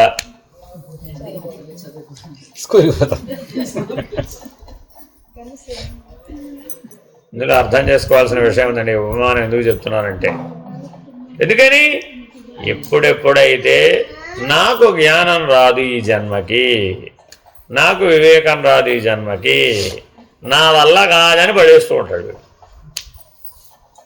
ఎందుకని కర్మ భక్తి యోగం సులభంగా ఉంటే మధ్యలో ఈ ఇంత బుర్ర ఎవరు బాగా కొట్టుకుంటారండి, బాబోయ్ నా వల్ల కాదు పడేసాడు. ఓకే, అమ్మవారు ఏమంది, ప్రకృతి స్వరూపిణి ఏముంది ఆవిడ, ఈ స్టోరీ అంతా చదివి ఓకే. ఇలా కూడా అదే వస్తుంది, అదేం చేయక్కర్లేదు, పుస్తకాలు చదవక్కర్లేదు, ఇదంతా చేస్తే అద్భుతమైన వివేకం వస్తుంది అని నిన్ను తీసుకెళ్ళి 50 మందిని మెయింటైన్ చేయవలసినటువంటి పని అప్పచెప్పేస్తాం. ఇప్పుడు ఇంట్లో ఎంతమందిని మెయింటైన్ చేస్తున్నావు? ఒక్కడికి వండటం గగనం, వాడెవడో పాపం వండితే తింటాడు, లేకపోతే లేదు. ఏమ్మా ఏమిటి పరిస్థితి అంటాడు. నీ ఇష్టం, నీకేం చేతనైతే అది చేసుకుని తినిపో అన్న దిక్కు లేదు. ఇలా జరిగిపోతుంది ప్రస్తుతం. తీసుకెళ్ళి ఏం చేశాడు, అది వద్దన్నావు కదా, సేమ్ వివేకం వచ్చేట్టు చేస్తాను అని ప్రశాంతి నిలయానికి వెళ్ళగానే క్యాంటీన్ సర్వీస్ ఇచ్చి, అమ్మ ఒక్కొక్కరు 1116 చపాతీలు చేయండి. ఎన్ని చేయాలి ఒక్కొక్కరు? అక్కడ చపాతీల సర్వీస్ అండి, మిషన్లో చేయరు, అక్కడ మనుషులే చేయాలి. ఎంతమందికి చేయాలి? ఎంతమందికి చేయాలి? ఆ రోజు భక్తులు ఎంతమంది ఉంటారో ఎవరికి తెలియదు, దాన్ని బట్టి చేయాలి. చేసేవాళ్ళు చేస్తూనే ఉంటారు, కాల్చేవాళ్ళు కాలుస్తూనే ఉంటారు, పెట్టేవాళ్ళు పెడుతూనే ఉంటాడు. అసలు పెద్ద కార్ఖాన, మీరు అసలు వెళ్ళి చూడాలట.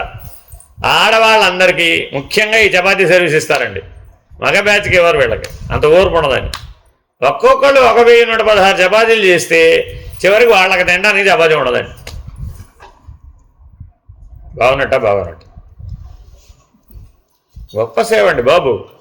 ఎంతమంది అన్నార్తలకు అన్నం పెట్టినట్టు, అవునా కాదా?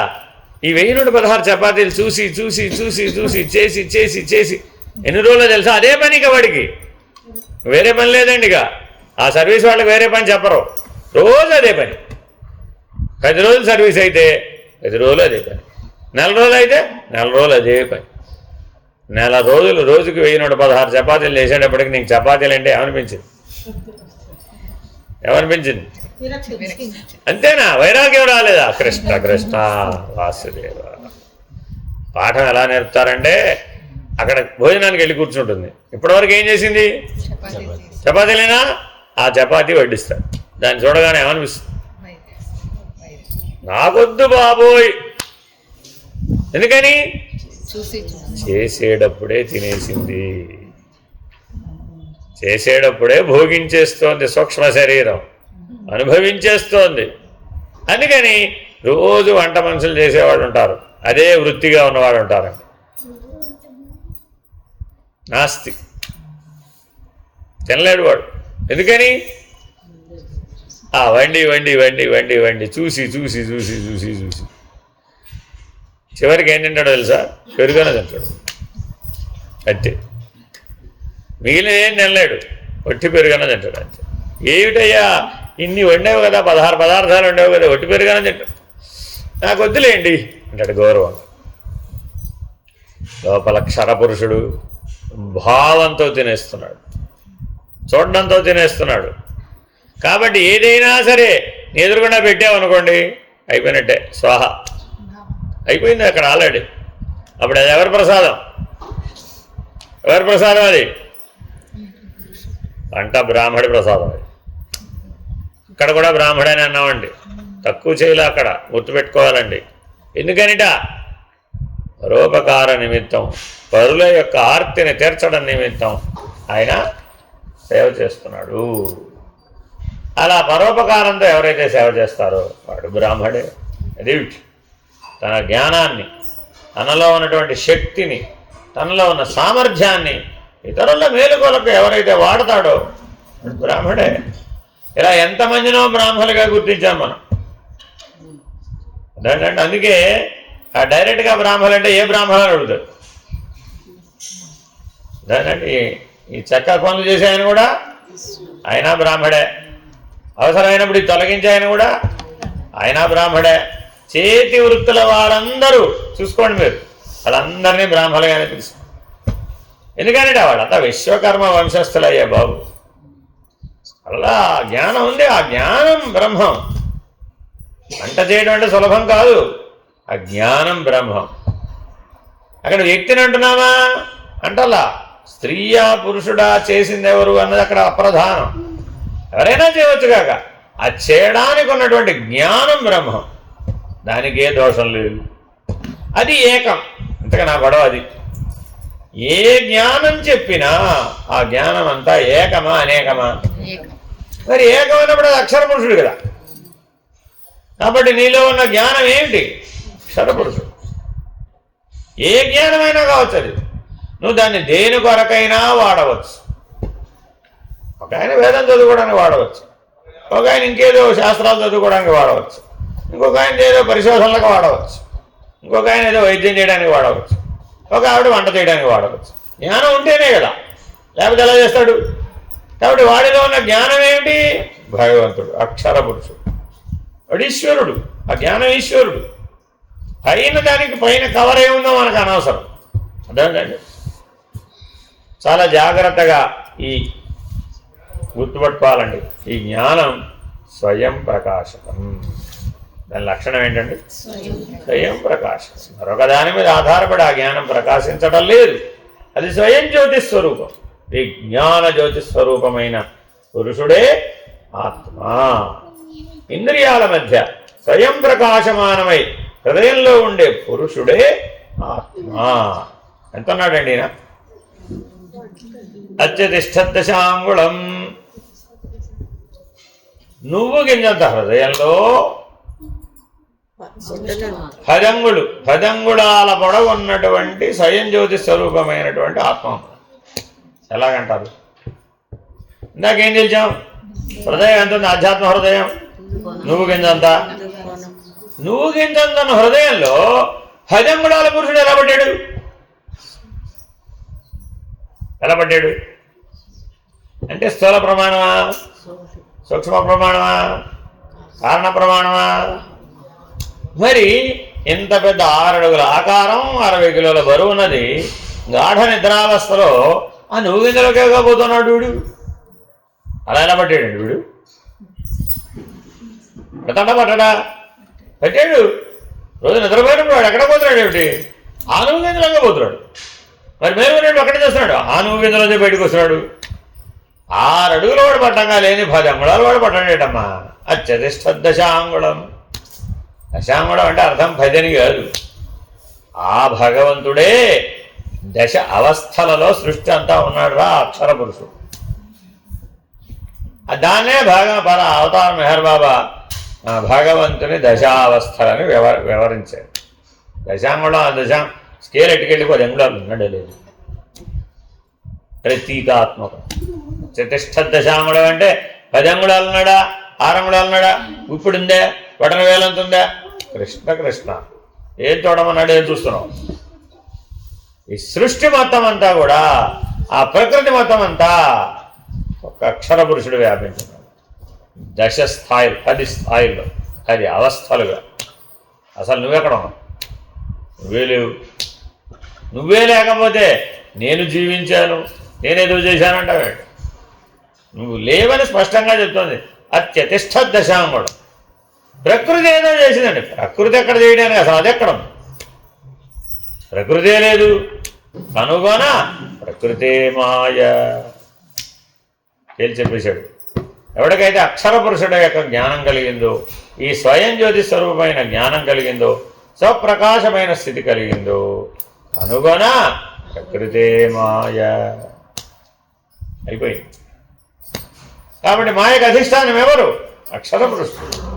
అసలు ఆ స్థాయిలో ఉన్నటువంటి పురుషుడికి అవిద్య, అజ్ఞానం, అహంకారం, అంధకారం ఎలా కలుగుతాయండి? అదేనండి. చిన్నపిల్లవాడిని అడిగారట, ఏది రాత్రి 8ంటికి, నాన్న సూర్యుడేడు రా అని. ఏం చెప్పాడు? మనోడు ఉంటాడండి. ఏదైనా అడిగాను అనుకోండి, కదలటం లేదనుకోండి, స్లీపింగ్ అంటే యూపీ స్లీపింగ్, ఫ్యాన్ ఈ స్లీపింగ్. ఎందుకని? తిరుగుతుంది కదా అది మామూలుగా, కదలటం లేదుగా, ఫ్యాన్ ఈ స్లీపింగ్ అంతే. వాడు 2 ఏళ్ల పిల్లవాడికి ఇది కరెక్ట్. అంతేనా కదా? సన్ని ఏడి అంటాడు వాడు పొద్దున్న లేవగానే సన్ని ఏడి అంటాడండి. తీసుకెళ్ళి చూపిస్తారు. రాత్రి అడుగుతాడు సన్ని ఏడి అని. ఇప్పుడు ఏం చెప్పాలి? సన్నీ స్లీపింగ్. వాడికి తెలిసింది ఏమిటి? స్లీపింగ్ బాగా తెలుసు వాడికి. సో అందుకని ఏం చెప్పాడు? సన్నీ స్లీపింగ్. కరెక్టేనా? వాడికి కరెక్ట్. జ్ఞానమయ పురుషుడు ఉన్నాడా లేదా? మరి ఇప్పుడు సంతృప్తి చెందాడా లేదా?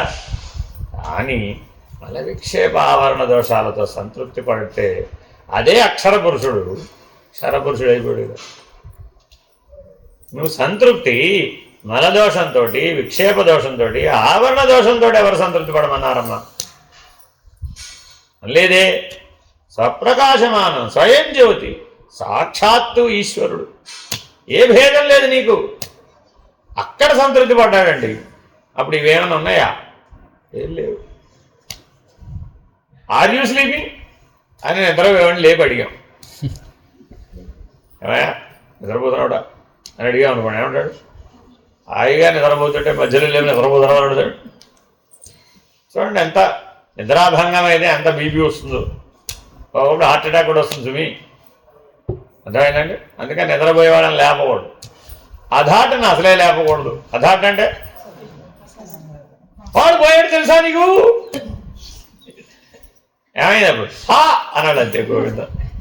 వాడి సంగతి సరే, వీడు పోయాడు అంతే. ఎందుకని నిద్రాభంగంలో ఎక్కడున్నాడు? హృదయస్థానం నువ్వు గింజలో ఉన్నాడండి. గుర్తుపెట్టుకోవాలి, ఇది మర్చిపోకూడదు. నువ్వు గింజలోకి చేరిపోయిన వాడికి ఎంత ఎంత షాక్ కావాలి? చాలా లిటిల్ షాక్ చాలు అంతే. అందుకని మరి నువ్వు ఎంత పోయినా క్షరపురుషుడు ఎంత ఉన్నాడయ్యా అంటే నువ్వు గింజలో దూరిపోయాడు అంతా. అక్షర పురుషుడు ఎంత ఉన్నాడయ్యా అంటే బ్రహ్మాండం అంతా. ఆ అక్షర పురుషుడిని గుర్తించడం సులభమా? ఈ నువ్వు గిన్నెలో దూరిపోయే అక్షర పురుషుడిని గుర్తించడం సులభమా? కానీ మనం జీవితం అంతా ఎవరు వెతుకుతున్నాం? ఈ నువ్వు గింజలో దూరిపోయేవాడిని ఎట్టా కనుకుంటామో, నాకెప్పటికీ ఈ క్షరపురుషుడు తొలుస్తాడు. పైగా వాడిని ఏం చేయాలి? స్వాధీనపరచుకోవాలి. ఏం చేయాలి? సూక్ష్మ కారణ శరీరాలు ఏకకాలంలో లేకుండా చేయాలి. ఏం చేయాలైతే? గాలిని బిగియబట్టవలే. ఏం చేయాలండి? గాలిని బిగియబట్టవలే. తరచి చూడ మనంబు లేదని ఉండవలే. ఏం చేయాలండి? ముందు మొదటి పని ఏం చేయాలి? కుంభక యోగం చెయ్యి. తద్వారా ఏం చేయాలి? తదుపరి మనంబు లేదని ఉండవలే. విజ్ఞానమయుడవు క్షరపురుషుడు. 3వ స్థాయిలో ఎవరున్నాడు ఇప్పుడు? నీ విజ్ఞానమయ కోశంలో ఉన్నాడు క్షరపురుషుడు. విజ్ఞానమయుడవు పురుషుడు దోషత్రయంబు విడువలే. తగ సమాధి నిష్ట. ఈ విజ్ఞానమయ పురుషుడు చేసేదే సమాధి నిష్ట. ఏం చేసేటప్పుడు అందులో ఉండి దోషత్రయాన్ని పోగొట్టుకోవడం. పరగతానే అక్షర పురుషుడని మేల్కాంచవలే. అయిపోయింది, మొత్తం అయిపోయింది. వేదాంతం అంతా 4 మాటలు. ఏం చేయాలండి? గాలిని బిగియబట్టవలే.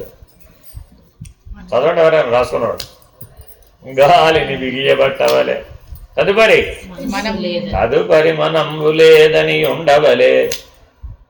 విజ్ఞానమయ పురుషుడు ఏం చేయాలి? సమాధి నిష్టను దోషత్రయంబు వీడవలే. తర్వాత ఏం చేయాలండి?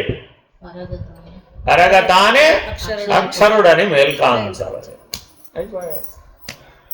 ఏమంటే రోజు నన్ను ఏం చేయమంటారంటే సాధన రాసుకో, ఈ 4 మాటలు రాసుకొని గోడ మీద పెట్టుకుని ఇందులో ఏం చేసావో చూసుకో.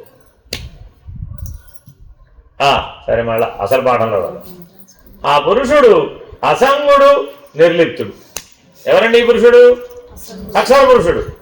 బ్రహ్మాండం అంతా వ్యాపించినటువంటి వాడికి బ్రహ్మాండంలో ఉన్న ఏ వస్తువు కానీ, ఏ శక్తి కానీ, ఏ దోషం కానీ, ఏ పాపం కానీ, ఏ పుణ్యం కానీ, ఏ ద్వంద్వాలు కానీ అంటటం లేదు.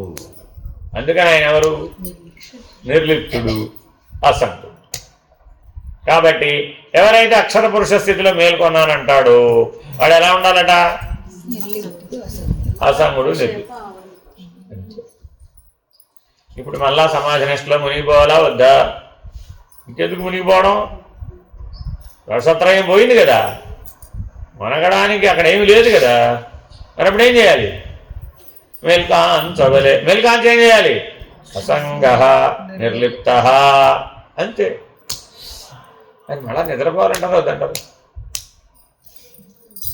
టైం ప్రకారం మేల్కోవాలి, టైం ప్రకారం తినాలి, టైం ప్రకారం పడుకోవాలి. అది ఎవరికి ఎగ్జామ్షన్ లేదు అన్నారనుకోండి, అవి కూడా ఎలా చేయాలి? చెయ్యొద్దంటలేదు, మళ్ళీ మర్చిపోతున్నారు. అసంగ నిర్లిప్త. ఆవిడ వచ్చింది, సంతోషం, ఆదరమున ఆహ్వానించు. ఎవరావిడ? రాలేదు, సంతోషం. అసంగ నిర్లిప్త. ఆకలేసింది, సంతోషం. వేయలేదు, సంతోషం. ఏమిటండి సంతోషం? సమ్యక్ తోషం. ఆ సమ్ అనేది ఉపసర్గ అండి, అది యాక్చువల్గా. తోషము అంటేనే ఆనందం. సమ్యగానంద స్వరూపమే అక్షర పురుషుడు. సమ్యగానందం అంటే వాడికి ఏ పని లేదండి, బ్రహ్మాండంలోనే వాడికి ఏ పని లేదు. చేయడానికి బ్రహ్మాండం మొత్తం మీద ఏ పని లేనివాడు ఉన్నాడో, దేని యందు మొనగని వాడున్నాడో, ఏది అంటని వాడున్నాడో, వాడు ఏ స్వరూపుడు అంటే ఇప్పుడు సంతోషంగా ఉన్నాడు. సమ్యక్ తోషం, సమ్యగానంద స్వరూపుడు అంటే వాడు. అర్థమైందండి? కాబట్టి చాలా చాలా జాగ్రత్తగా ఈ స్థితిలో ఉండాలట. ఆ పురుషుడు అసంగుడు, నిర్లిప్తుడు అని కూడా చెప్పారు. ఆత్మ అనేది స్వయం ప్రకాశమానమైనది. మరి ఈ శరీరమో ఇతరమైన వాటి చేత ప్రకాశింపచేయబడుతోంది. ప్రకాశ్యం. ఇది జడం కాబట్టి. జడమై స్వయం ప్రకాశకత్వం లేని దేహము ఆత్మ ఎలా అవుతుంది? అజ్ఞానం అంటే ఏమిటి? ఇప్పుడు ఈ జడ స్వరూపమైనటువంటి ప్రకృతిని ఇప్పుడు ఇక్కడ వచ్చేప్పటికి ఏం చేశాడు? ప్రకృతి కూడా జడమేలా ఆయన తనంతట తాను కదులుతుంది. ఏమిటది? పంచభూతాలు తమంతట తామే కదులుతున్నాయా అక్షర పురుషుడి చేరిక లేకపోతే? కాబట్టి ప్రకృతి కూడా జడమే. ఆ ప్రకృతి వల్ల నీకు ప్రాప్తించినటువంటి పాంచభౌతిక దేహం కూడా జడమే కదా. మరి ఆ దాన్ని కదిలిస్తున్నవాడు, దీన్ని కదిలిస్తున్నవాడు ఒక్కడే పురుషుడు అంటావా? ఇద్దరు పురుషులు అంటావా? అదేమిటండి, నాలో కూడా ఉన్నాడు కదా పురుషుడు. అన్నాడు నువ్వు కిందంతా. అందుకని ఆయన ఏమన్నాడు? అణుస్వరూపమే అన్నాడు. లేకపోతే నువ్వు ఎట్టా బతుకుతావు? నీ జీవ చైతన్యమే అది. జీవ చైతన్యం, జీవుడు, జీవుడు, జీవ చైతన్యం, జీవము అంటుంటారు. ఎంతటా? నువ్వు కిందంతా. ప్రతి కణంలోనూ ఉన్నది అది. 96 కోట్ల కణాలుంటే ఈ 96 కోట్ల నువ్వు గింజల్ని కలిపామండి. అంతే. ప్రతి కణంలోనూ జీవ చైతన్యం ఉందా లేదా? ఎంత ఉంది? ఆ నువ్వు గింజ మొలకంతా అంతే. అర్థమేనండి? సరే, 4వ శ్లోకం. ప్రోక్తోపి కర్మకాండేన యాత్మా దేహాద్విలక్షణ నిత్యస్య తత్ఫలం భుంక్తే దేహపాతాదనస్తరం. ఏంటండి మనకి ముఖ్యమైన విషయాన్ని ఇందులో ప్రతిపాదించాడు. మానవ జీవితం మొత్తం మీద అత్యంత ప్రధానం ఏమిటి? అత్యంత ప్రధానం, టాప్ మోస్ట్ ప్రయారిటీ ఏమిటది? కర్మకాండ. మన జీవితంలో టాప్ మోస్ట్ ప్రయారిటీ ఏంటి? కర్మకాండ. ఎందుకని? అదే కదా జీవితం. జీవితం అంతా ఏమిటయ్యా అంటే కర్మకాండ. ఎందుకని? జన్మ దానివల్లనే లభించింది, మరణము దానివల్ల లభించింది, సుఖ దుఃఖాలు దానివల్ల లభించాయి, సకల ద్వంద్వాలు కర్మకాండ కిందకే వచ్చేసి. కానీ నీ స్వరూపం ఏమిటయ్యా? నువ్వు కర్మస్వరూపుడివా, ధర్మస్వరూపుడివా, ఈశ్వర స్వరూపుడివా, జ్ఞానస్వరూపుడివా, బ్రహ్మస్వరూపుడివా, పరబ్రహ్మమా ఏకంగా? ఏది చేస్తే అందులో కలిసిపోయే లక్షణం ఉన్నవాడిగా, ఆ చేసేదానికి సాక్షిగా ఉండే లక్షణం ఉన్నవాడిగా, కదిలే లక్షణం ఉన్నవాడిగా, కదలని లక్షణం ఉన్నవాడిగా. ఆ మాట ఇక్కడ అంటున్నాడు. నిత్యశ్చ తత్ఫలం భుంక్తే దేహపాతాదనంతరం. కర్మకాండల్లో కూడా ఆత్మ అనేది దేహం కంటే భిన్నమైనదని, అది నిత్యమైనదని చెప్పబడింది. అందుచేతనే దేహపాతం తర్వాత కూడా తన కర్మల యొక్క ఫలాన్ని అనుభవిస్తోంది అని చెప్పబడింది. అక్కడెక్కడ వదిలేసి వచ్చానండి బాబు, మళ్ళా వెళ్ళి ఏం చేశాడు? ఈ జన్మలో ఎదుకొచ్చుకున్నాడు, లంక మీద దాచుకుతున్నాడు కదా. అసలే మరి రాత్రి కల్లా కనపడ్డాయి, మరి ఏం చేయాలి ఇప్పుడు? తెచ్చుకోవాలా వద్దా? ఊరుకుంటాడేమిటి? లంక బిందెలు ఓపెన్ చేయకుండానే లంక బిందెల్లో 100 సువర్ణ మొహరీలు ఉన్నట్టుగా కళలో వచ్చేసాడు బాబు. కళ్ళలో కనపడిపోయింది, లోపలికి వెళ్ళిపోయాడు. ఆల్రెడీ బిందె పగల కొట్టేశాడు, లోపలికి కూడా వెళ్ళిపోయాడు. ఎన్నున్నాయి పైగా? 100. ఎవరు దాచెట్టారు? ఎవరు దాచెట్టారు? వాళ్ళ తాత. దానికి వారసుడు నేను. అదేనండి, కళ అలా వచ్చింది. మరి ఎందుకని? నేనే దాచెట్టాననాలి అంటే ఈ జీవితంలో నేను 100 సువర్ణ మొహరీలు సంపాదించానండి, లేదు కదా అని నిరోధం వస్తుందండి. అందుకని లోపల ఉన్న కళలో ఏం చేశాడు? ఇప్పుడు మా తాత దాచాడు, అకౌంట్ మార్చేశాడు. లేదండి, ఇప్పుడు మేల్కొని ఏం చేశాడు? ఇంట్లో ఉన్న వాళ్ళందరికీ చెప్పాడు. ఎవరికి చెప్పమాక, పక్క ఇంటి వాళ్ళకి. అక్కడ మా తాత లంక బిందెలు దాచినట్టు రాత్రి నాకు కళ్ళ వచ్చి చెప్పాడు. వచ్చిందని చెప్పడు, తాత కళ్ళ వచ్చి చెప్పాడు. మెలకువలోకి వచ్చేప్పుడు ఏమైపోయింది? స్పీచ్ మారిపోయింది, చెప్పే విధానం మారిపోయిందండి. వాళ్ళ ఆవిడ ఏమనుకుంది? గ్యారంటీగా వడ్డాణం అయిపోతుంది. ఇంకా ఈయన వెళ్ళలేదు, తానే లేదు. ఆవిడలో ఉన్న నువ్వు గింజ ఏమైంది ఇప్పుడు? వాళ్ళ అబ్బాయి విన్నాడు, అయితే నాకు స్పోర్ట్స్ బైక్ ఖాయం. ఎవరికి వాళ్ళలో ఒక నువ్వు గింజ ఉంది, గుర్తుపెట్టుకోండి. ఆ నువ్వు గింజ ఏమైంది ఇప్పుడు? తృష్ణ, సంగము. తృష్ణ లేకుండా సంగత్వం రాదు. Very very important. ఆ మొలకెత్తాలంటే ఏముండాలి? ముందు నువ్వు గింజ. ఆ తృష్ణ ఎంత ఉందా నీలో అంటే ఆ నువ్వు గింజ అంత ఉందరా బాబు. ఎన్ని నువ్వు గింజలు అన్నా? పుట్టినప్పటి నుంచి ఇప్పటిదాకా ఎన్ని ఆశపడ్డావు? ఆశపడ్డవన్నీ ఏమిటి? ఆ నువ్వు గింజే. ఎన్ని ఆశలు పడవచ్చు? 96 కోట్ల కణాలున్నాయి నీకు, 96 కోట్ల ఆశలు పడవచ్చు. కాబట్టి ఆ తృష్ణ నిన్ను తీసుకెళ్ళి ఎక్కడ పడేసింది ఇప్పుడు? సంగ. సరే వెళ్ళాడు, బలవంతా తవ్వేశాడు. ఇంకనా కదా? బలవంతా తవ్వితే బయటపడ్డాయా?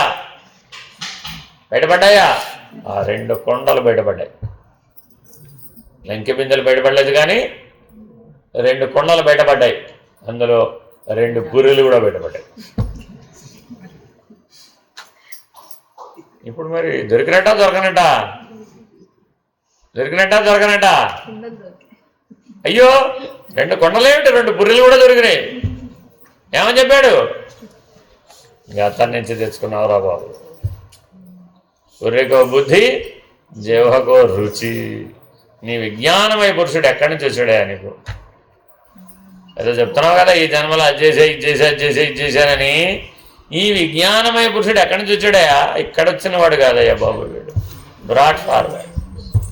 ఆల్రెడీ వెనక నుంచి తెచ్చుకున్నావు, 2 బుర్రెలు వెనక నుంచి తెచ్చుకున్నావు. ఆ దాంట్లో ఉన్న బుద్ధి వీడు. కాబట్టి ఇప్పుడు బోధపడిందా పడలేదా వీడికి? బోధపడిందా పడలేదా?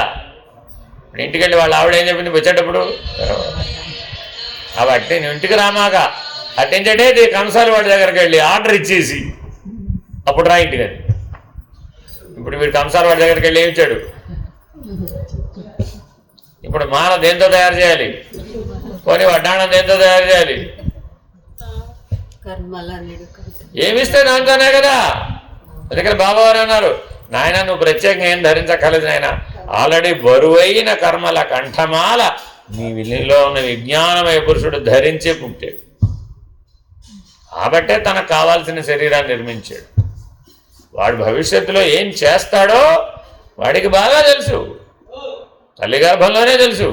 కావాల్సిన శరీరాన్ని, కావాల్సిన పంచకోశాలనే నిర్మాణం చేశాడు, బ్రాట్ ఫార్వర్డ్.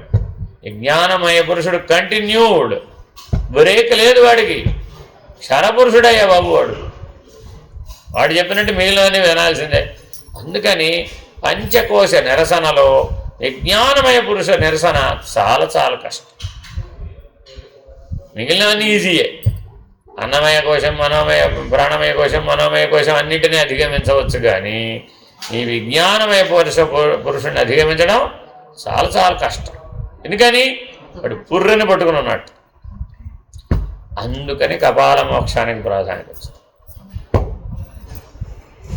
ఎక్కడి నుంచి అక్కడికి లింక్ పెట్టారో చూడండి మన సంప్రదాయంలో. తల్లి గర్భంలో ఏ నెలలో తయారవుతుంది? పుర్రె ఏ నెలలో మొదట తయారయ్యేది? సెంట్రల్ నర్వస్ సిస్టంలో ఉన్నటువంటి మెదడే. వెనుపాము తీగ వస్తుంది, ఆ తీగలో నుంచి బ్రహ్మనాడి నుంచి అది తయారవుతుంది, మెదడు తయారవుతుందండి. తర్వాతే మృదులాస్థి, నిదానంగా మెత్తటి ఎముకలు దాని చుట్టూ తయారవుతాయండి. ఆ తర్వాత అది నిదానంగా దగ్గరకు వచ్చి మూసుకుంటుంది. అప్పుడు మిగిలిన 72 నాడులు దాంట్లోంచి బయలుదేరతాయి. ఆ తర్వాత 72,000 నాడులుగా వ్యాపించింది. అప్పుడు దాని చుట్టూ మిగిలినవన్నీ అల్లుకున్నాయి. అర్థమైందండి? డైరెక్ట్గా అర్జెంటుగా మనం ఇప్పుడు వెళ్ళి బ్రహ్మనాడిని పట్టేసుకుంటామంటే ఎక్కడన్నా పట్టుకుంటాం, అది దొరికేది కాదు, అయ్యే పని కాదు. కాబట్టి అజాగ్రత్తగా గమనిస్తే మళ్ళీ వీటిని విడుదల చేయాలంటే ఏం చేయాలి? కపాల మోక్షం అవ్వాల్సిందే. ఏం వీడు వెళ్ళిపోయాడు కాగడు, ఇక్కడ వెళ్ళలేదురా బాబు, ఇక్కడ ఆ గందలో ఉన్నాడు, ఎక్కడికి పోలేదు వాడు. ఎందుకని అస్థిగతై ప్రాణ, అక్కడ చెప్పారు ఈ సూత్రం. ఎందుకనయ్యా అస్థిగతై ప్రాణ? కపాల మోక్షం అవ్వాలని ఆయన. మిగిలిన వాళ్ళకి ఎవరికి ఇటువంటి మైక్రో విశేషాలు లేవండి. ఏం చేయొచ్చు వాడిని తీసుకెళ్ళి శుభ్రంగా కప్పెట్టేయి. అంత గొడవ ఎందుకండి బాబు? కట్టెలు waste, air pollution, water pollution, అంతా పొల్యూషన్ చేస్తున్నారు మీరు. ఎందుకని అంత పొల్యూషన్? ఇక జంతువులన్నీ అలాగైతే భూమిలో కలిసిపోతాయో, వీడిని కూడా అలాగే భూమిలో కప్పెట్టేసేయి. ఏది బెటర్ అంటారు? ఎంతో సూక్ష్మంగా ఆలోచించాలని, ఇంత ధర్మం చేయడానికి, ఇంత ధర్మం రాయడానికి. సరే, ఓకే. కర్మల యొక్క ఫలాన్ని అనుభవిస్తుంది. అందుకని దేహపాతం తర్వాత కూడా ఈ విజ్ఞానమయ పురుషుడు ఏం చేశాడు? మళ్ళీ తల్లి గర్భంలో చేరాడు. మళ్ళీ ఏమైపోయింది? మళ్ళా కావాల్సిన 2 బుర్రలు తయారు చేసుకున్నాడు. అది బాగా 2 బుర్రలు ఇందాకనే ఎందుకంటే మీకు తెలుస్తుందా? ఇందులో ఉండగానే తయారు చేసుకుంటాడు. అక్కడ నెక్స్ట్ బర్త్ రెడీ. మీరు కూడా ట్రావెల్ చేయాలని ఏం చేస్తున్నారు? రిజర్వేషన్ అండి బాబు, లేకపోతే ప్రయాణం ఎలా చేస్తామంటే వాడదే చేస్తాడు అంతే. ట్రావెల్ ఈజ్ కన్ఫర్మ్డ్ కదా, వాడికి తెలుసు. గుర్తుపెట్టుకోండి, మీకు మృత్యు గ్యారంటీగా వస్తుందని మీకు ఎవరికి తెలుసు? మీలో ఉన్న విజ్ఞానమయ పురుషుడికి తెలుసు అండి. He knows pretty well that there is a day, there is a moment that you have to leave it. అందుకని వాడు ఏం చేస్తాడట? ఎందుకైనా మంచిది, రెండోది రెడీగా చేసుకున్నాం, ఇక్కడి నుంచి వదిలిపెడితే ఇక్కడికి వెళ్దాం అని ఆలోచన. రెండో పురి ఇప్పుడు ఎక్కడుంది? ఆలోచనలో ఉంది. Birth is reserved. అది నువ్వు అవసరం వచ్చినప్పుడు వాడతాడు వాడు. ఇంతేనా కాదా?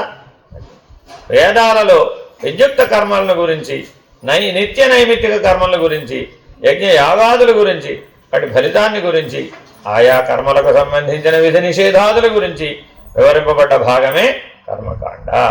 ఈ కర్మకాండల్ని విశ్వసించేవారు, కాండత్రయం తెలుసా ఎవరికైనా?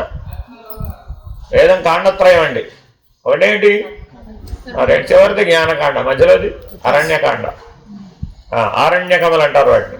అంటే సన్యసించడం ఎలాగో చెప్తుంది, అది వదిలేయడం ఎలాగో చెప్తుంది, ఇదేమో చేయడం ఎలాగో చెప్తుంది, చివరిది ఎలా ఉండాలో చెప్తుంది. అదేనండి, ఇది కాండత్రయం. సరే, ఈ కర్మకాండల్ని విశ్వసించేవారు ఈశ్వరుని పరమాత్మను విశ్వసించరు. వెరీ వెరీ ఇంపార్టెంట్ చెప్తాను. ఈ కానీ శరీరం కంటే భిన్నమైనట్టి శాశ్వతమైనట్టి వ్యష్టి ఆత్మను మాత్రం విశ్వసిస్తారు. నేను సత్యం. ఈ కర్మ చేసేటప్పుడు ఎవరు? నేను సత్యం. ఎవరిని నమ్మడు? అక్షరపురుషుడు నమ్మడు. క్షరపురుషుడు ఒప్పుకుంటాడు. ఎందుకని? వాడు లేకపోతే ఈ శరీరం ఎలా చేస్తుంది? చేయలేదు. చేస్తుందంటే ఇందులో పురుషుడు ఉన్నాడా లేదా? నాకు ప్రత్యక్షానుభవంగా పరోక్షానుభవంగా ఈ రెండు కనబడుతున్నాయి. కాబట్టి అక్షర పురుషుడు అపరోక్షానుభూతి, ఇది ప్రత్యక్ష పరోక్షాలు. కాబట్టి ఈ రెండింటినీ నేను బుద్ధితో తెలుసుకోగలను. కాబట్టి ఇంతవరకే నేను నాకు కనబడంది, నాకు తెలియబడంది నేను విశ్వసించను. అందుచేతనే శరీరపాతం తర్వాత కూడా ఆత్మ అనేది తాను చేసిన కర్మల యొక్క ఫలాన్ని అనుభవించడం కోసం కర్మబద్ధమై మిగిలి ఉంటుందని చెప్తారు. కాబట్టి జ్ఞానకాండలోనే కాకుండా ఈశ్వరుని విశ్వసించని కర్మకాండలో కూడా ఆత్మ అనేది శరీరం కంటే భిన్నమైనది ఒకటి ఉన్నట్లు చెప్పబడింది అనే విషయమే ఇక్కడ ప్రధానాంశం. అంటే అర్థం ఏమిటి? మొదట్లో చెప్పాము మీకు, ద్వైతాన్ని మాత్రమే నమ్మేటటువంటి, శరీరాన్ని మాత్రమే ఆత్మను నమ్మేటటువంటి, జీవుడిని మాత్రమే ఆత్మను నమ్మేటటువంటి ఎన్నో మార్గాలు ఉన్నాయి. అవన్నీ కర్మ ప్రధానం. ఉదాహరణ చెప్తాం మీకు. జైనిజంలో మాలిన్యం పోవాలంటే ఏం చేయాలి? మలదోష నివర్తి ఏం చేయాలి తెలుసా మీకు ఎవరికైనా? నిర్జలోపవాసం. వట్టి ఉపవాసం కాదండి, నిర్జలోపవాసం చేయాలి. అన్ని ఏకాదశులు నిర్జలోపవాస వ్రతం చేస్తారు. ఎవరు? వస్త్రం ధరించిన జైనులు అందరూ కలిసి వాళ్ళు మళ్ళీ వస్త్రం ధరించి ఉండాలి. వస్త్రం విడిస్తే తెలుసా మీకు ఎవరికైనా? కరతల భిక్ష. దిగంబర్లు వాళ్ళు. ఆ దిగంబర్ జైన్లు వాళ్ళ నియమాలు వేరు. ఇందులో మళ్ళీ ఇంకొకడు ఉంది. శ్వేతాంబర జైన్లు వేరే, దిగంబర జైన్లు వేరే. ఇంకొకరు ఉన్నారండి వీళ్ళు. గాలి పీల్చినా కూడా గాలిలో ఉన్న సూక్ష్మజీవులు నువ్వు గాలి పీల్చడం వలన నష్టమైపోతాయి. ఆ పాపం వస్తుంది. ఇప్పుడు ఎంత మైక్రో లెవెల్కి వెళ్ళిపోయాడు లేదండి. కాబట్టి ఎన్ని నియమాలు పాటించాలయ్యా? కర్మకాండ పెరిగిందా తగ్గిందా? పెరిగిపోయిందా? ఎంత పెరిగిపోయింది? అసలు దాంట్లో బయటికి రావడం కుదరదండి. కానీ వీళ్ళు కూడా ఎవరు నమ్మారు? క్షరపురుషుడే ఆత్మ. ఇక్కడ ఏం మెలిగి పెట్టాడో తెలుసా? విప్పాడో తెలుసా? ఏమండి, దేహం వేరు, క్షరపురుషుడు వేరుగా ఉన్నారు.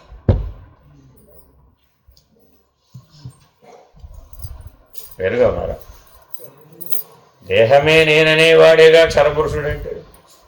మరి అప్పుడు దేహం అంటే వాడిని కూడా కలిపి చెప్పినట్టే కదా.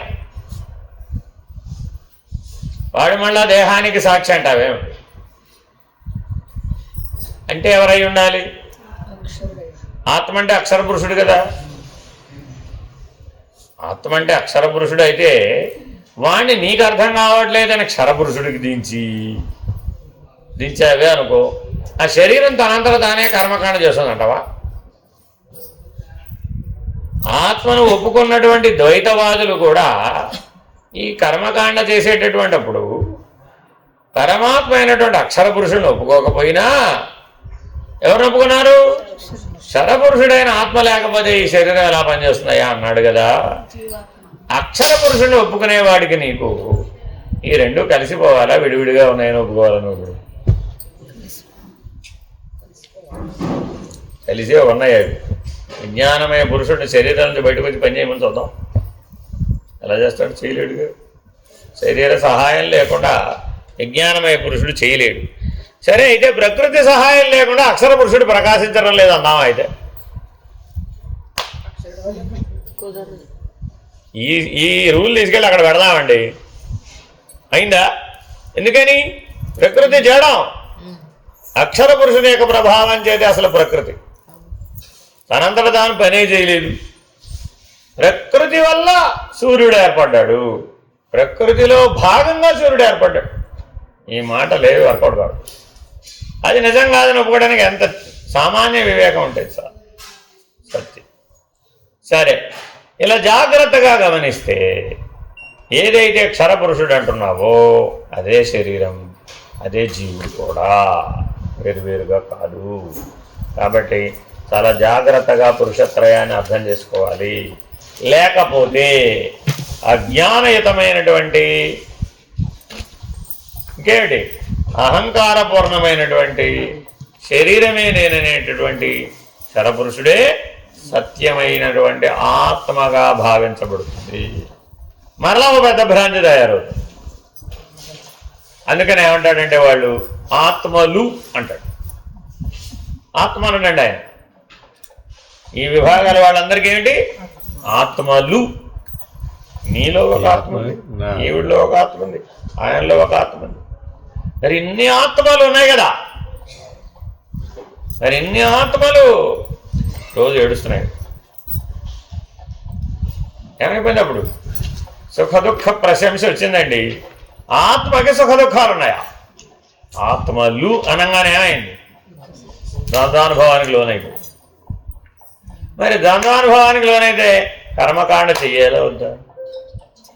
కాబట్టి కర్మకాండ ఎప్పటి వరకు ఆచరించాలయ్యా? ద్వంద్వాతీతం అయ్యే వరకు కర్మకాండను ఆచరించవలసిందే. అక్షర పురుష నిర్ణయం అయ్యేంత వరకు కర్మను ఆచరించవలసిందే. హరి ఓం శ్రీ గురుభ్యో నమః. పూర్ణమద పూర్ణమిదం పూర్ణాత్ పూర్ణముదచ్యతే పూర్ణస్య పూర్ణమాదాయ పూర్ణమేవావశిష్యతే. ఓం తత్సత్.